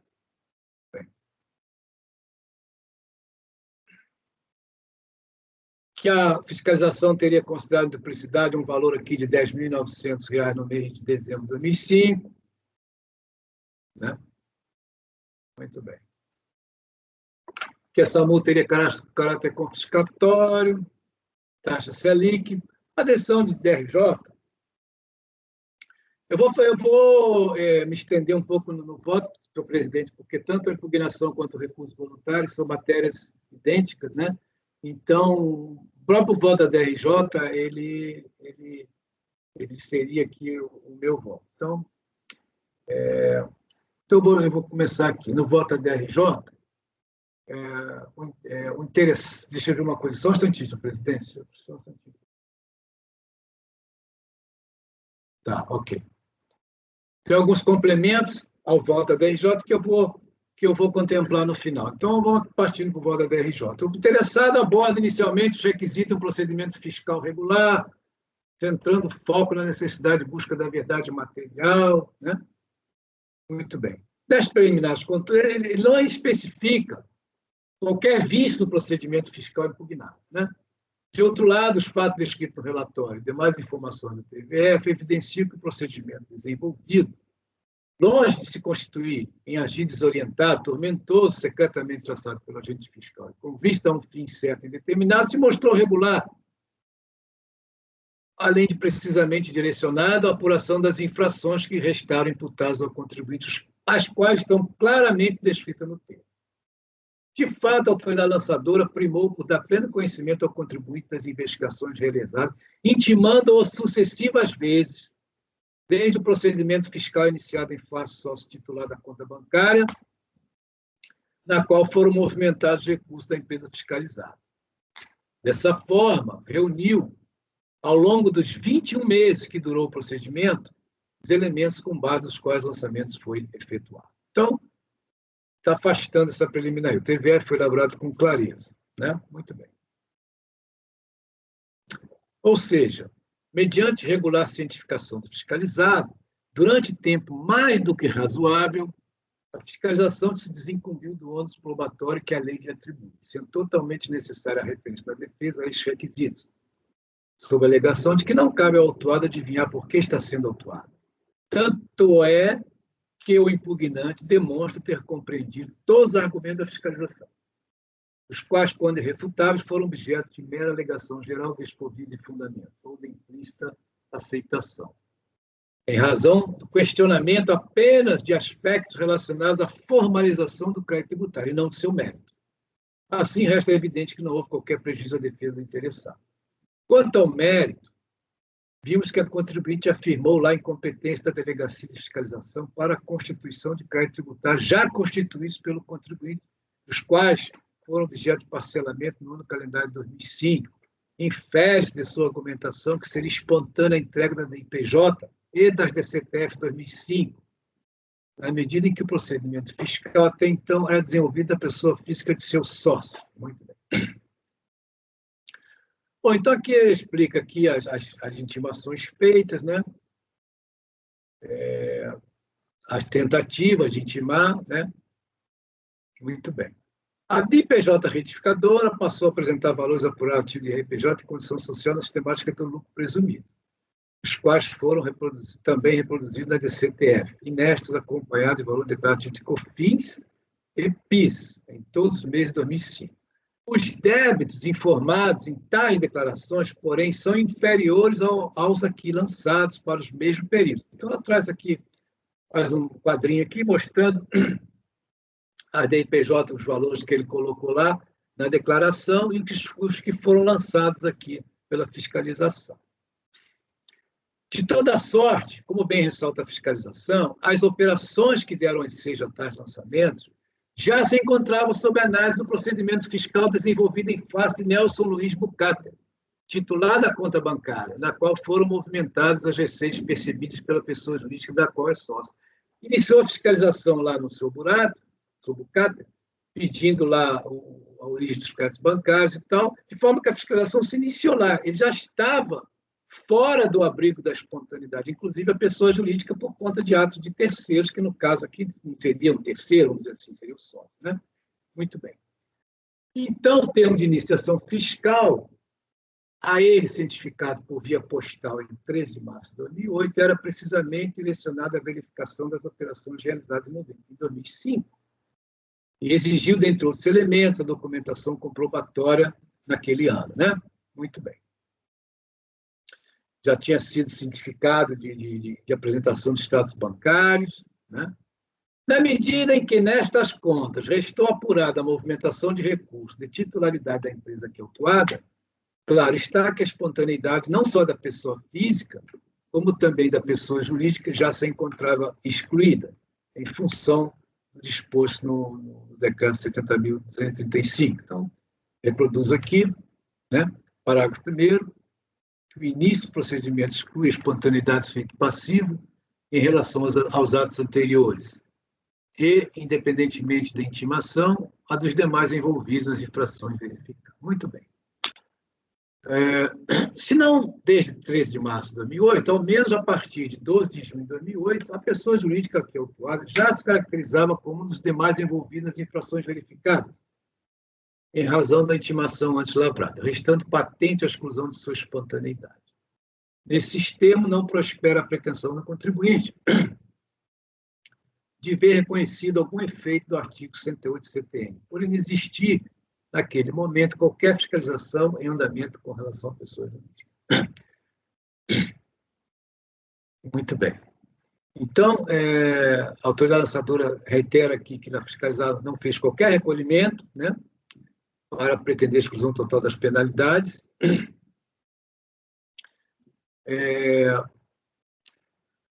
Aqui, passando aqui para o... Cita aqui o artigo 111 CTN, reproduz o artigo 138, né? Muito bem. Contudo, ainda que fosse caso, uma vez formalizado o lançamento de débito declarado, não haveria por que declaração de nulidade, na medida em que o decreto apenas prevê esta consequência nas seguintes hipóteses. Então, reproduz aqui as hipóteses do artigo 59. Por sua vez, o artigo 142 do CTN expressamente confere à autoridade administrativa a competência indelegável e privativa de formalizar o lançamento. E esta autoridade, nos termos da Lei 10.593, com a redação da Lei 11.457, é o auditor fiscal da Receita Federal. Logo, verificando a ocorrência do fato gerador da obrigação principal ou descumprimento de uma obrigação tributária acessória, tem ele o dever indeclinável de promover o lançamento. Muito bem. Então, fez aqui o lançamento do imposto de renda e das contribuições, né? Muito bem. Registre, por fim, que a desconsideração das DCTF retificadoras tem amparo também na IN 903 de 2008. Parágrafo 2º, lá do artigo 11. A retificação não produzirá efeitos quando tiver por objeto alterar os débitos relativos a impostos e contribuições. Inciso 3º, em relação aos quais a pessoa jurídica tenha sido intimada em início do procedimento fiscal. Né? Muito bem. Por sua vez, a legislação acerca do parcelamento invocado pelo interessado assim dispõe. Então, aqui a autoridade julgadora lá reproduziu toda a legislação de parcelamento aqui da Lei 11.941 de 2009, que o contribuinte já disse que não pode constituir o crédito tributário, porque ele já tinha feito um parcelamento. É uma coisa estranha, né? Porque se foi tributado, se for um depósito bancário, como é que já tinha sido feito um parcelamento? Enfim, ela reproduziu toda aqui a lei, né? Dizendo que o parágrafo 1º disposto nesse artigo aplica-se aos créditos constituídos ou não, né? Aos demais débitos administrados pela Secretaria da Receita Federal, né? A pessoa jurídica optante pelo parcelamento previsto neste artigo deverá indicar pormenorizadamente no respectivo requerimento de parcelamento quais débitos deverão ser nele incluídos, né? Muito bem. Então, vai reproduzindo aqui a série de artigos, portaria conjunta da Procuradoria com a Receita Federal, né? Para ela concluir aqui, eu reproduzo toda a legislação. Aí, no artigo 13 dessa portaria da Receita da Procuradoria número 6 de 2009, no seu artigo 13, diz aqui, ó, para aproveitar as condições de que trata esta portaria em relação aos débitos que se encontram com exigibilidade suspensa, o sujeito passivo deverá desistir expressamente de forma irrevogável da impugnação do recurso administrativo ou da ação judicial proposta, e, cumulativamente, renunciar a quaisquer alegações de direitos sobre os quais se fundam os processos administrativos e ações judiciais até 30 dias após o prazo final previsto para efetuar o pagamento à vista ou a opção pelos parcelamentos de débito. Muito bem. Artigo 15, né? Prazo para que o sujeito passivo apresente informações necessárias à consolidação do parcelamento. Aí, concluindo aqui a autoridade. O impugnante não traz prova de que tenha aderido ao mencionado parcelamento. Menciona juntar documento consistente em informações cadastrais do contribuinte, sem que nada com este conteúdo se verifique as folhas 843 e 948, apresentadas com sua impugnação. Mas vê-se nos sistemas informatizados da Receita Federal que há notícia de sua opção em consultas à sua situação fiscal, né? Que opera em favor da veracidade de sua alegação. Neste contexto, confirmada a adesão, os débitos declarados à retificadora apresentados em 28 de janeiro de 2009, se estas produzissem algum efeito, seriam consolidados no referido parcelamento, né?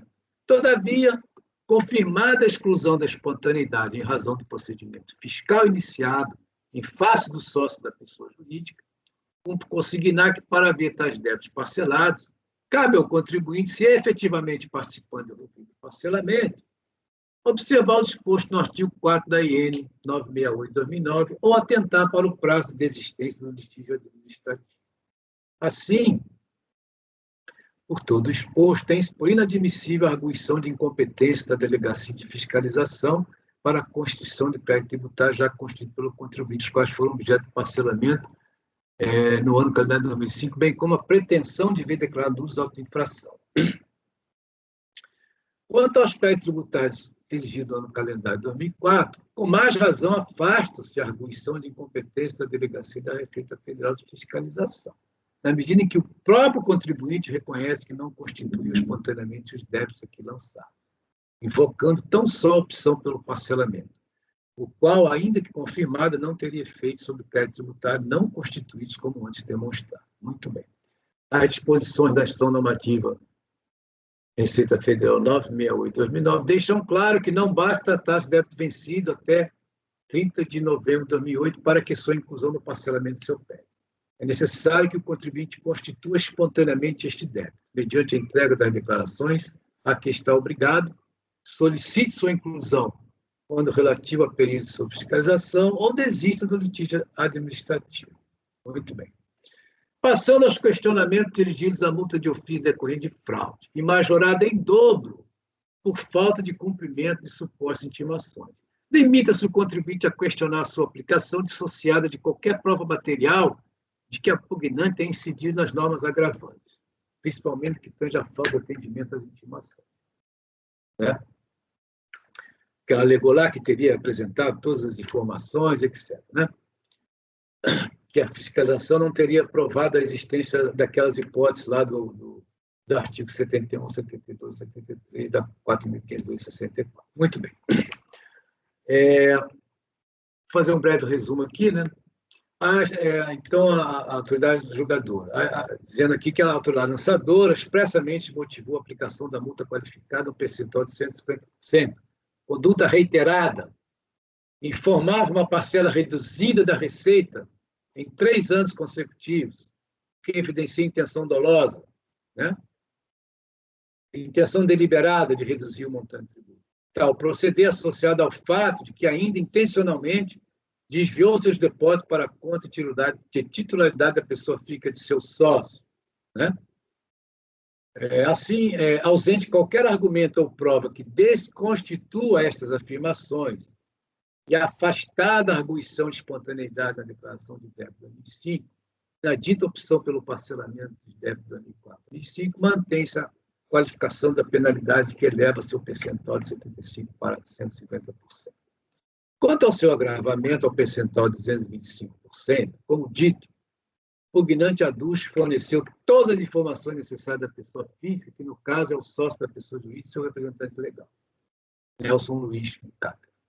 Todavia, como se vê as folhas 141 e 63, as exigências feitas do termo de intimação fiscal, que lhe foi cientificado, para atendimento, né, em 20 dias, somente foram objeto de resposta em 20 de outubro de 2008, depois da lavratura de 2 termos de reintimação fiscal. As informações ali solicitadas prestavam-se justamente a aferir a natureza das operações que deram ensejo aos depósitos bancários, que, embora efetuadas em sua conta bancária, eram de titularidade da pessoa jurídica que autuava, e inclusive se prestaram como lastro da presente exigência. Mesmo cogitando que tal desídia, porque no curso procedimento fiscal iniciado em face sócio e representante legal da pessoa jurídica, não se presta como causa de agravamento da penalidade aplicada, vez que, relativamente à intimação lavrada em face da pessoa jurídica, em 29 de janeiro de 2009, a exigência de apresentação do livro caixa do ano calendário de 2006 não foi atendida, bem como os status bancários do Banco Sudameris. Período 2004 a 2005 foram entregues de forma incompleta, que resultou em nova intimação. Posteriormente, ao apresentar de forma incompleta também as informações exigidas por meio de intimação lavrada em 28 de abril de 2009, o contribuinte foi novamente intimado a prestar tais esclarecimentos. Por fim, ao ser intimado a se manifestar acerca da apuração dos valores que comporiam a receita operacional da fiscalizada, nos anos 2004 e 2005, O contribuinte solicitou sucessivas prorrogações de prazo, sendo deferido mais 30 dias, que não foram observados. Tais circunstâncias, por sua vez, foram descritas no TVF. O impugnante nada alegou a respeito. Em tais condições, firmada está a hipótese objetivamente prevista na Lei 9.430, que seja o agravamento da penalidade em 50%. Muito bem. Passando aqui sobre a legislação, então, como se vê, o agravamento se impõe ao sujeito passivo, não atendendo o prazo marcado a intimação para prestar esclarecimento, fato comprovado como acima exposto. Observa-se ainda que tal penalidade tem por objetivo reparar os prejuízos causados à administração pública com a necessidade de novas intimações e ampliação do tempo gasto com o procedimento fiscal. Observe-se que isso iniciou lá na pessoa física, não existia nada na jurídica, o negócio começou lá e, seguidamente, não foi atendido as intimações. Muito bem. Então, aqui, caracterizado evidente em tudo de fraude e tal, e também o agravamento de 150% para 225%. Prosseguindo no mérito, o interessado questiona a utilização do coeficiente 38% para a dedução da base de cálculo do imposto de renda. Então, isso aqui já foi relatoriado, tem o artigo aqui dos 15%, o artigo 15 da 9.249, que determina os percentuais, né? Muito bem. Aqui, vou passar aqui a lei, decreto 3.000. Bom, continuando aqui no voto da DRJ, então, né? Folha 22 do voto.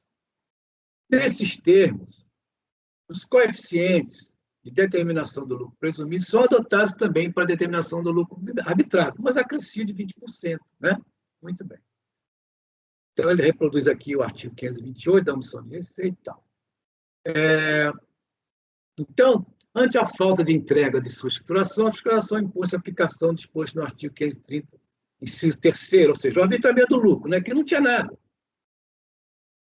Inciso 3º, o contribuinte deixar de apresentar à autoridade tributária os livros e documentos de situação comercial e fiscal, o livro caixa. Ele não tinha nada ali. Muito bem. Então, o contribuinte, além de optar pelo duplo presumido, não tinha situação contábil nem livro caixa, né? Assim, está certo o coeficiente 32% com acrescidos 20%. Mas, além disso, assevera o recorrente que sua atividade estaria sujeita ao coeficiente de 8% para a presunção do lucro, que, nos termos antes citados, ensejaria o arbitramento ao coeficiente de 9,6%, inferior ao que é aplicado, né? Muito bem. Então, para fundamentar a sua argumentação, ele coloca aqui uma solução de consulta, porque ele insiste que teria empregado fornecimento de materiais e tal, né? Então, ele faria jus ao percentual de 8% e não dos 32%. Ele forneceria materiais na sua construção lá na empreitada. Muito bem. Então, passando aqui as soluções de consulta, né? Que são as soluções de consulta que falam sobre o fornecimento ou não de material e tal. Muito bem. Então, aqui a autoridade julgadora traz aqui o conceito de obra de construção civil, prestação de serviço de obra e tal, hidrelétrica, elétrica, enfim. Cita aqui o ato declaratório COSIT número 30, de 99, né? Para mostrar a atividade de construção civil, quais atividades os serviços que ela representa, né? Muito bem. Então, fala aqui também sobre o conceito, né, de empreitada, né? Muito bem. Todo mundo já sabe isso aí, né? Muito bem. Então, ela fala aqui, para compreender melhor o significado do emprego de materiais, há que se recorrer aos conceitos contidos na Lei 10.406 de 2002, Código Civil, né? Trata do contrato empreitado. Então, da leitura desses dispositivos legais, verifique-se, por exemplo, que na empreitada, com fornecimento de materiais, o empreiteiro responderá durante 5 anos pela solidez e segurança do trabalho, né? Isso indica que os materiais a que se refere este artigo são aqueles incorporados à obra, e não instrumento de trabalho. Muito bem. Ela vai aqui tecendo suas definições e conceitos de emprego de material, né? Muito bem. Então, ela diz aqui que o emprego do material refere-se à utilização do material de modo a incorporá-lo à construção. Os elementos juntados aos autos, há evidência de que o contribuinte prestava serviço de construção civil. Contudo, como destacado, para fazer jus a um coeficiente reduzido de presunção do lucro, é necessário que o empreiteiro forneça todos os materiais necessários à execução da construção civil por empreitado. Então, ele cita aqui em N 480, 2004. Né?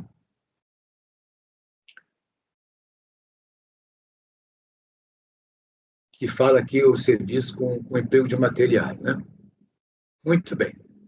Então, continuando aqui. Embora a mesma instituição normativa tenha inicialmente afirmado que tais disposições não alteraria a aplicação dos percentuais de presunção para efeito de apuração da base de cálculo por dia da que estão sujeitas as pessoas jurídicas, beneficiados do respectivo pagamento, estabelecido no artigo 15 da Lei 9.249, então houve uma nova IN 539, que reformou esse entendimento relativamente à construção por empreitado. Então, aqui vai reproduzindo novamente. Né? Muito bem. Concluindo aqui, ela diz: nesse sentido, prevalece o entendimento de que o coeficiente de 32% para a fim de determinação do lucro presumido somente é afastado se a prestação de serviço de construção civil estiver associada ao fornecimento pelo empreiteiro de todos os materiais indispensáveis à sua execução, sendo tais materiais incorporados à obra.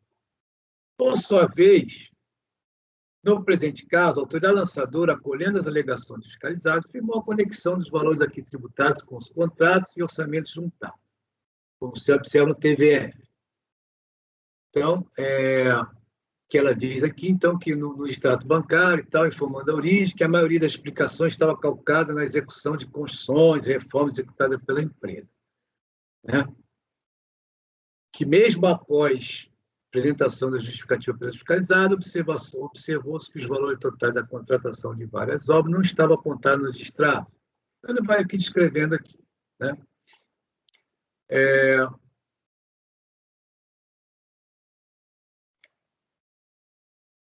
Aí, concluindo aqui, então. Então, nesses tais contratos de orçamento que a fiscalização teve acesso, juntados às folhas 181 e 128, em sua maioria, não fazem referência ao fornecimento integral de todos os materiais necessários à execução da obra. E nenhum compromisso é afirmado expressamente nesse sentido. Há apenas previsão de atividades exclusivamente de execução de serviço ou de fornecimentos de materiais associados à execução de serviço, que permite concluir que o empreiteiro não se responsabilizava pela aquisição dos materiais nos casos em que apenas executava o serviço. Constam dos autos, inclusive, documentos que expressamente consigam os materiais que ficariam a cargo do cliente. De fato, apenas em uma das obras, aliás, a única objeto de contrato de prestação de serviço, as demais estão formalizadas apenas em lançamentos, há uma disposição contratual expressa no sentido de que a contratada seria responsável por todos os materiais necessários para a execução da obra. Trata-se de um contrato de prestação de serviço para a construção que fazem José e CNB Engenharia. Então, ela tem aqui a cláusula 5ª, né? Que a realização da atividade seria de responsabilidade da contratada, quem caberia fornecer todo o material e mão de obra. Né? O impugnante, por sua vez, alega que prestaria serviço de construção civil, fato em conteste nesses autos, sem provar que neste seria responsável pelo fornecimento de todos os materiais necessários às obras. Afirma que atenderia a condição de fornecimento integral de materiais, que teria fornecido cópias de todos os documentos comprobatórios das aquisições de materiais. Todavia, a prova dos materiais adquiridos não é suficiente para demonstrar o atendimento à condição legal para fazer jus ao coeficiente minorado. Estipulando os contratos orçamentos que outros materiais ficariam a cargo dos clientes ou que a empresa fiscalizada se comprometeria apenas com a execução de serviço, sem firmar a obrigação de fornecimento de materiais em todas as tarefas previstas, impõe-se concluir que os materiais que ficaram a cargo do empreiteiro não são os únicos necessários para a atividade de construção civil por ele exercida. Assim, cumpriria o interessado demonstrar não só os materiais que foram aplicados nas obras por ele executadas, mas também especificar quem os forneceu para provar sua alegação de que as atividades por ele exercidas se caracterizariam como de construção por empreitada total, a ensejar o menor coeficiente de apuração do lucro. Né? E sendo tal prova de natureza documental, então ele cita aqui o artigo 16 da Decreto 785, né, que tem que apresentar na impugnação o motivo da prova, de fatos, de direito. Né? Muito bem. Então, Então, aqui ela cita também o ADN COSIT número 6, relativamente à atividade de construção por empreitada. Então, um relatório bem criterioso, bem extenso, né? Depois, ela fala sobre esse ato aqui, que depois ele foi alterado, né? Como se vê, para fim de determinação das estimativas devido ao contribuinte sujeito à tributação do imposto de renda, segundo a sistemática do lucro real, admitiu-se o coeficiente de 2% para a presunção do lucro ficasse restrito aos casos em que a atividade de construção por empreitada fosse unicamente de mão de obra, né? Muito bem. Permitindo-se a presunção de lucro a 8% se houvesse o emprego de materiais em qualquer quantidade. Isso depois foi, posteriormente, alterado, né? Bom, assim, aqui, porém, está-se frente a contribuinte que manteve suas receitas ocultas ao movimentar seus recursos em conta bancária em nome de seu sócio, apresentando declarações com valores irrisórios e ainda reconheceu não manter qualquer escrituração correspondente às suas atividades. Daí o lançamento promovido em 2009, né? Pretendeu retificar declarações quando já não dispunha mais de espontaneidade, né? Muito bem. Está evidente que o contribuinte não agiu de boa fé, sendo cabíveis as multas de ofício qualificada e agravada, né? Correta, assim, a exigência que adotou o coeficiente 38,4% para arbitramento da base de cálculo do imposto de renda e o coeficiente 32% para arbitramento da base de cálculo da condição social, tendo por referência receitas omitidas no calendário 2004 2005, né? Ainda com referência à quantificação da exigência, bom, esse valor aqui de R$ 10.900, a própria DRJ reconheceu que houve lançamento em duplicidade e já tirou, né? No tocante aos questionamentos indiretamente dirigidos à imputação de responsabilidade solidária ao sócio da pessoa jurídica e consistente no pedido de exclusão do arrolamento de bens, desde para garantir do crédito tributário aqui lançado, esclarece imprópria a pretensão de, em nome da pessoa jurídica, questionar tal matéria, porque é a pessoa jurídica que estava fazendo essas argumentações em nome da pessoa física, né? Muito bem. De toda forma, não cabe em sede de julgamento apreciar oposição já imputação de responsabilidade ao sócio da pessoa jurídica, na medida em que esta não detém legitimidade nem interesse para tanto. Assim, nesta parte não se conhece da impugnação, né? Porque não é o sócio que está aí questionando isso, e sim a pessoa jurídica, né? A discordância da pessoa jurídica quanto à atribuição de responsabilidade aos seus sócios, né? Aí, da taxa Selic, que já está espacificado, né? Súmula CARF. Encerrando, esclareça que o pedido de diligência contido ao final da impugnação, além de não atender os requisitos formais do decreto 7995, não formula quesito nem indica perito, não podendo ser conhecido. Muito bem. Por fim, registra que o impugnante, aqui, a DRJ tomou como posição aqui que o impugnante nada opõe à exigência de multa por distribuição indevida de lucros, de forma que a exigência deve ser apartada desses autos para que se prossiga na cobrança desta parcela em controvérsia. Como vocês puderam ver, em nenhum momento na impugnação, né, ele fala nessa multa aí. Que essa multa era um débito que estava lá, vencido, e ele tinha distribuído lucros para o seu sócio. Muito bem. Então, foi julgado parcialmente procedente em função de algumas retificações no depósito, que foram duplicidade. Muito bem. Então, esse voto foi da nossa ilustre querida conselheira Edeli Pereira Bessa. No recurso voluntário, os argumentos são simplesmente idênticos. Idênticos. Por isso que eu li todo o voto da DRJ, porque os argumentos são idênticos. Ele apenas traz como inovação essa questão da matéria não impugnada, né? Então, passando aqui para o voto, na apreciação da questão, o recurso voluntário ele é tempestivo, dele se conhece.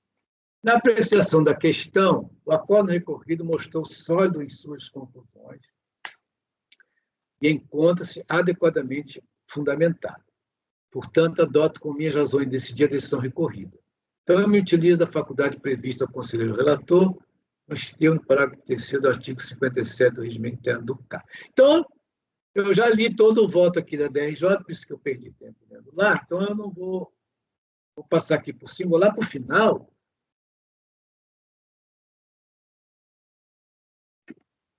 Aqui na questão do...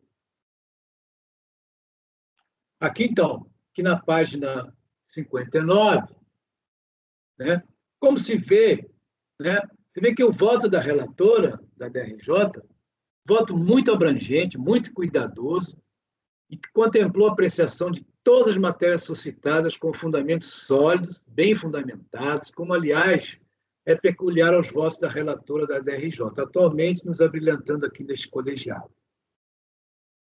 Apenas acrescento que, relativamente à matéria tida como não impugnada pela decisão do piso, e contestada tal situação pela recorrente, entendo que não há reparos a fazer na decisão de primeira instância. A matéria tida como não impugnada foi a aplicação da multa por distribuição de lucros ou afins, quando a empresa possua débitos não garantidos por falta de recolhimento de imposto, conforme está lá no TBF. O TBF, então, aqui no item 5, ó, proibição de distribuir rendimento de participações. Esse senhor Bucata, que é o sócio da fiscalizada, ele retirou o valor de R$27 mil no ano de 2005, né? Que o valor recebido seria uma distribuição de lucros. Ao fazer tal afirmação, o senhor Bucata, que também está sob fiscalização, pretendia afastar da tributação do imposto de renda pessoa física, os valores por ele recebidos. Ocorre que a fiscalizada possui débitos vencidos com a Receita Federal, no montante de 205 mil, dos quais 58 mil são débitos vencidos no ano de 2005, o que impediria de praticar tal distribuição, né? Então, é o artigo 889 do RI 99. Matriz legal, artigo 32 da Lei 4.537/64, que as pessoas jurídicas, enquanto estiverem em débito não garantido para com a União e suas autarquias, por falta de recolhimento de imposto, taxa ou contribuição do prazo legal, não poderão dar ou atribuir participação no lucro aos seus sócios. Muito bem, então, tributou aqui. Então, o débito a que se refere ao TVF, eu trouxe para cá. A TVF falou que tem um débito ali de 205.828. Eu trouxe a matriz para cá, é um débito que está lá em dívida ativa. Conforme relatoriado, tal infração motivadora do lançamento da multa, contrariamente à infração da omissão de receita, que a omissão de receita ela foi de uma certa maneira, contestada, né? Essa infração aqui da multa não foi objeto de contestação específica por parte da contribuinte, de forma que não procede suas alegações. Por isso que eu estou entendendo como correta a posição da decisão de piso, que a considerou matéria não impugnada. Então, senhor presidente, esse é o voto para negar provimento ao recurso voluntário. Alguém tem alguma dúvida? Ou não? Podemos passar a votação? Doutor Daniel. Com relator, presidente. Doutor Carlos André. Com relator. Doutora Letícia. Acompanhe o relator. Doutor Itamar. Acompanhe, presidente. Doutor André. Acompanhe o relator. Doutor Adelino. Ufa, acompanha o relator. Parabéns, Camirano. Também acompanho o relator. Temos, então, por unanimidade de votos, negar provimento ao recurso voluntário. Pediria a Janaína que parasse a gravação, por gentileza.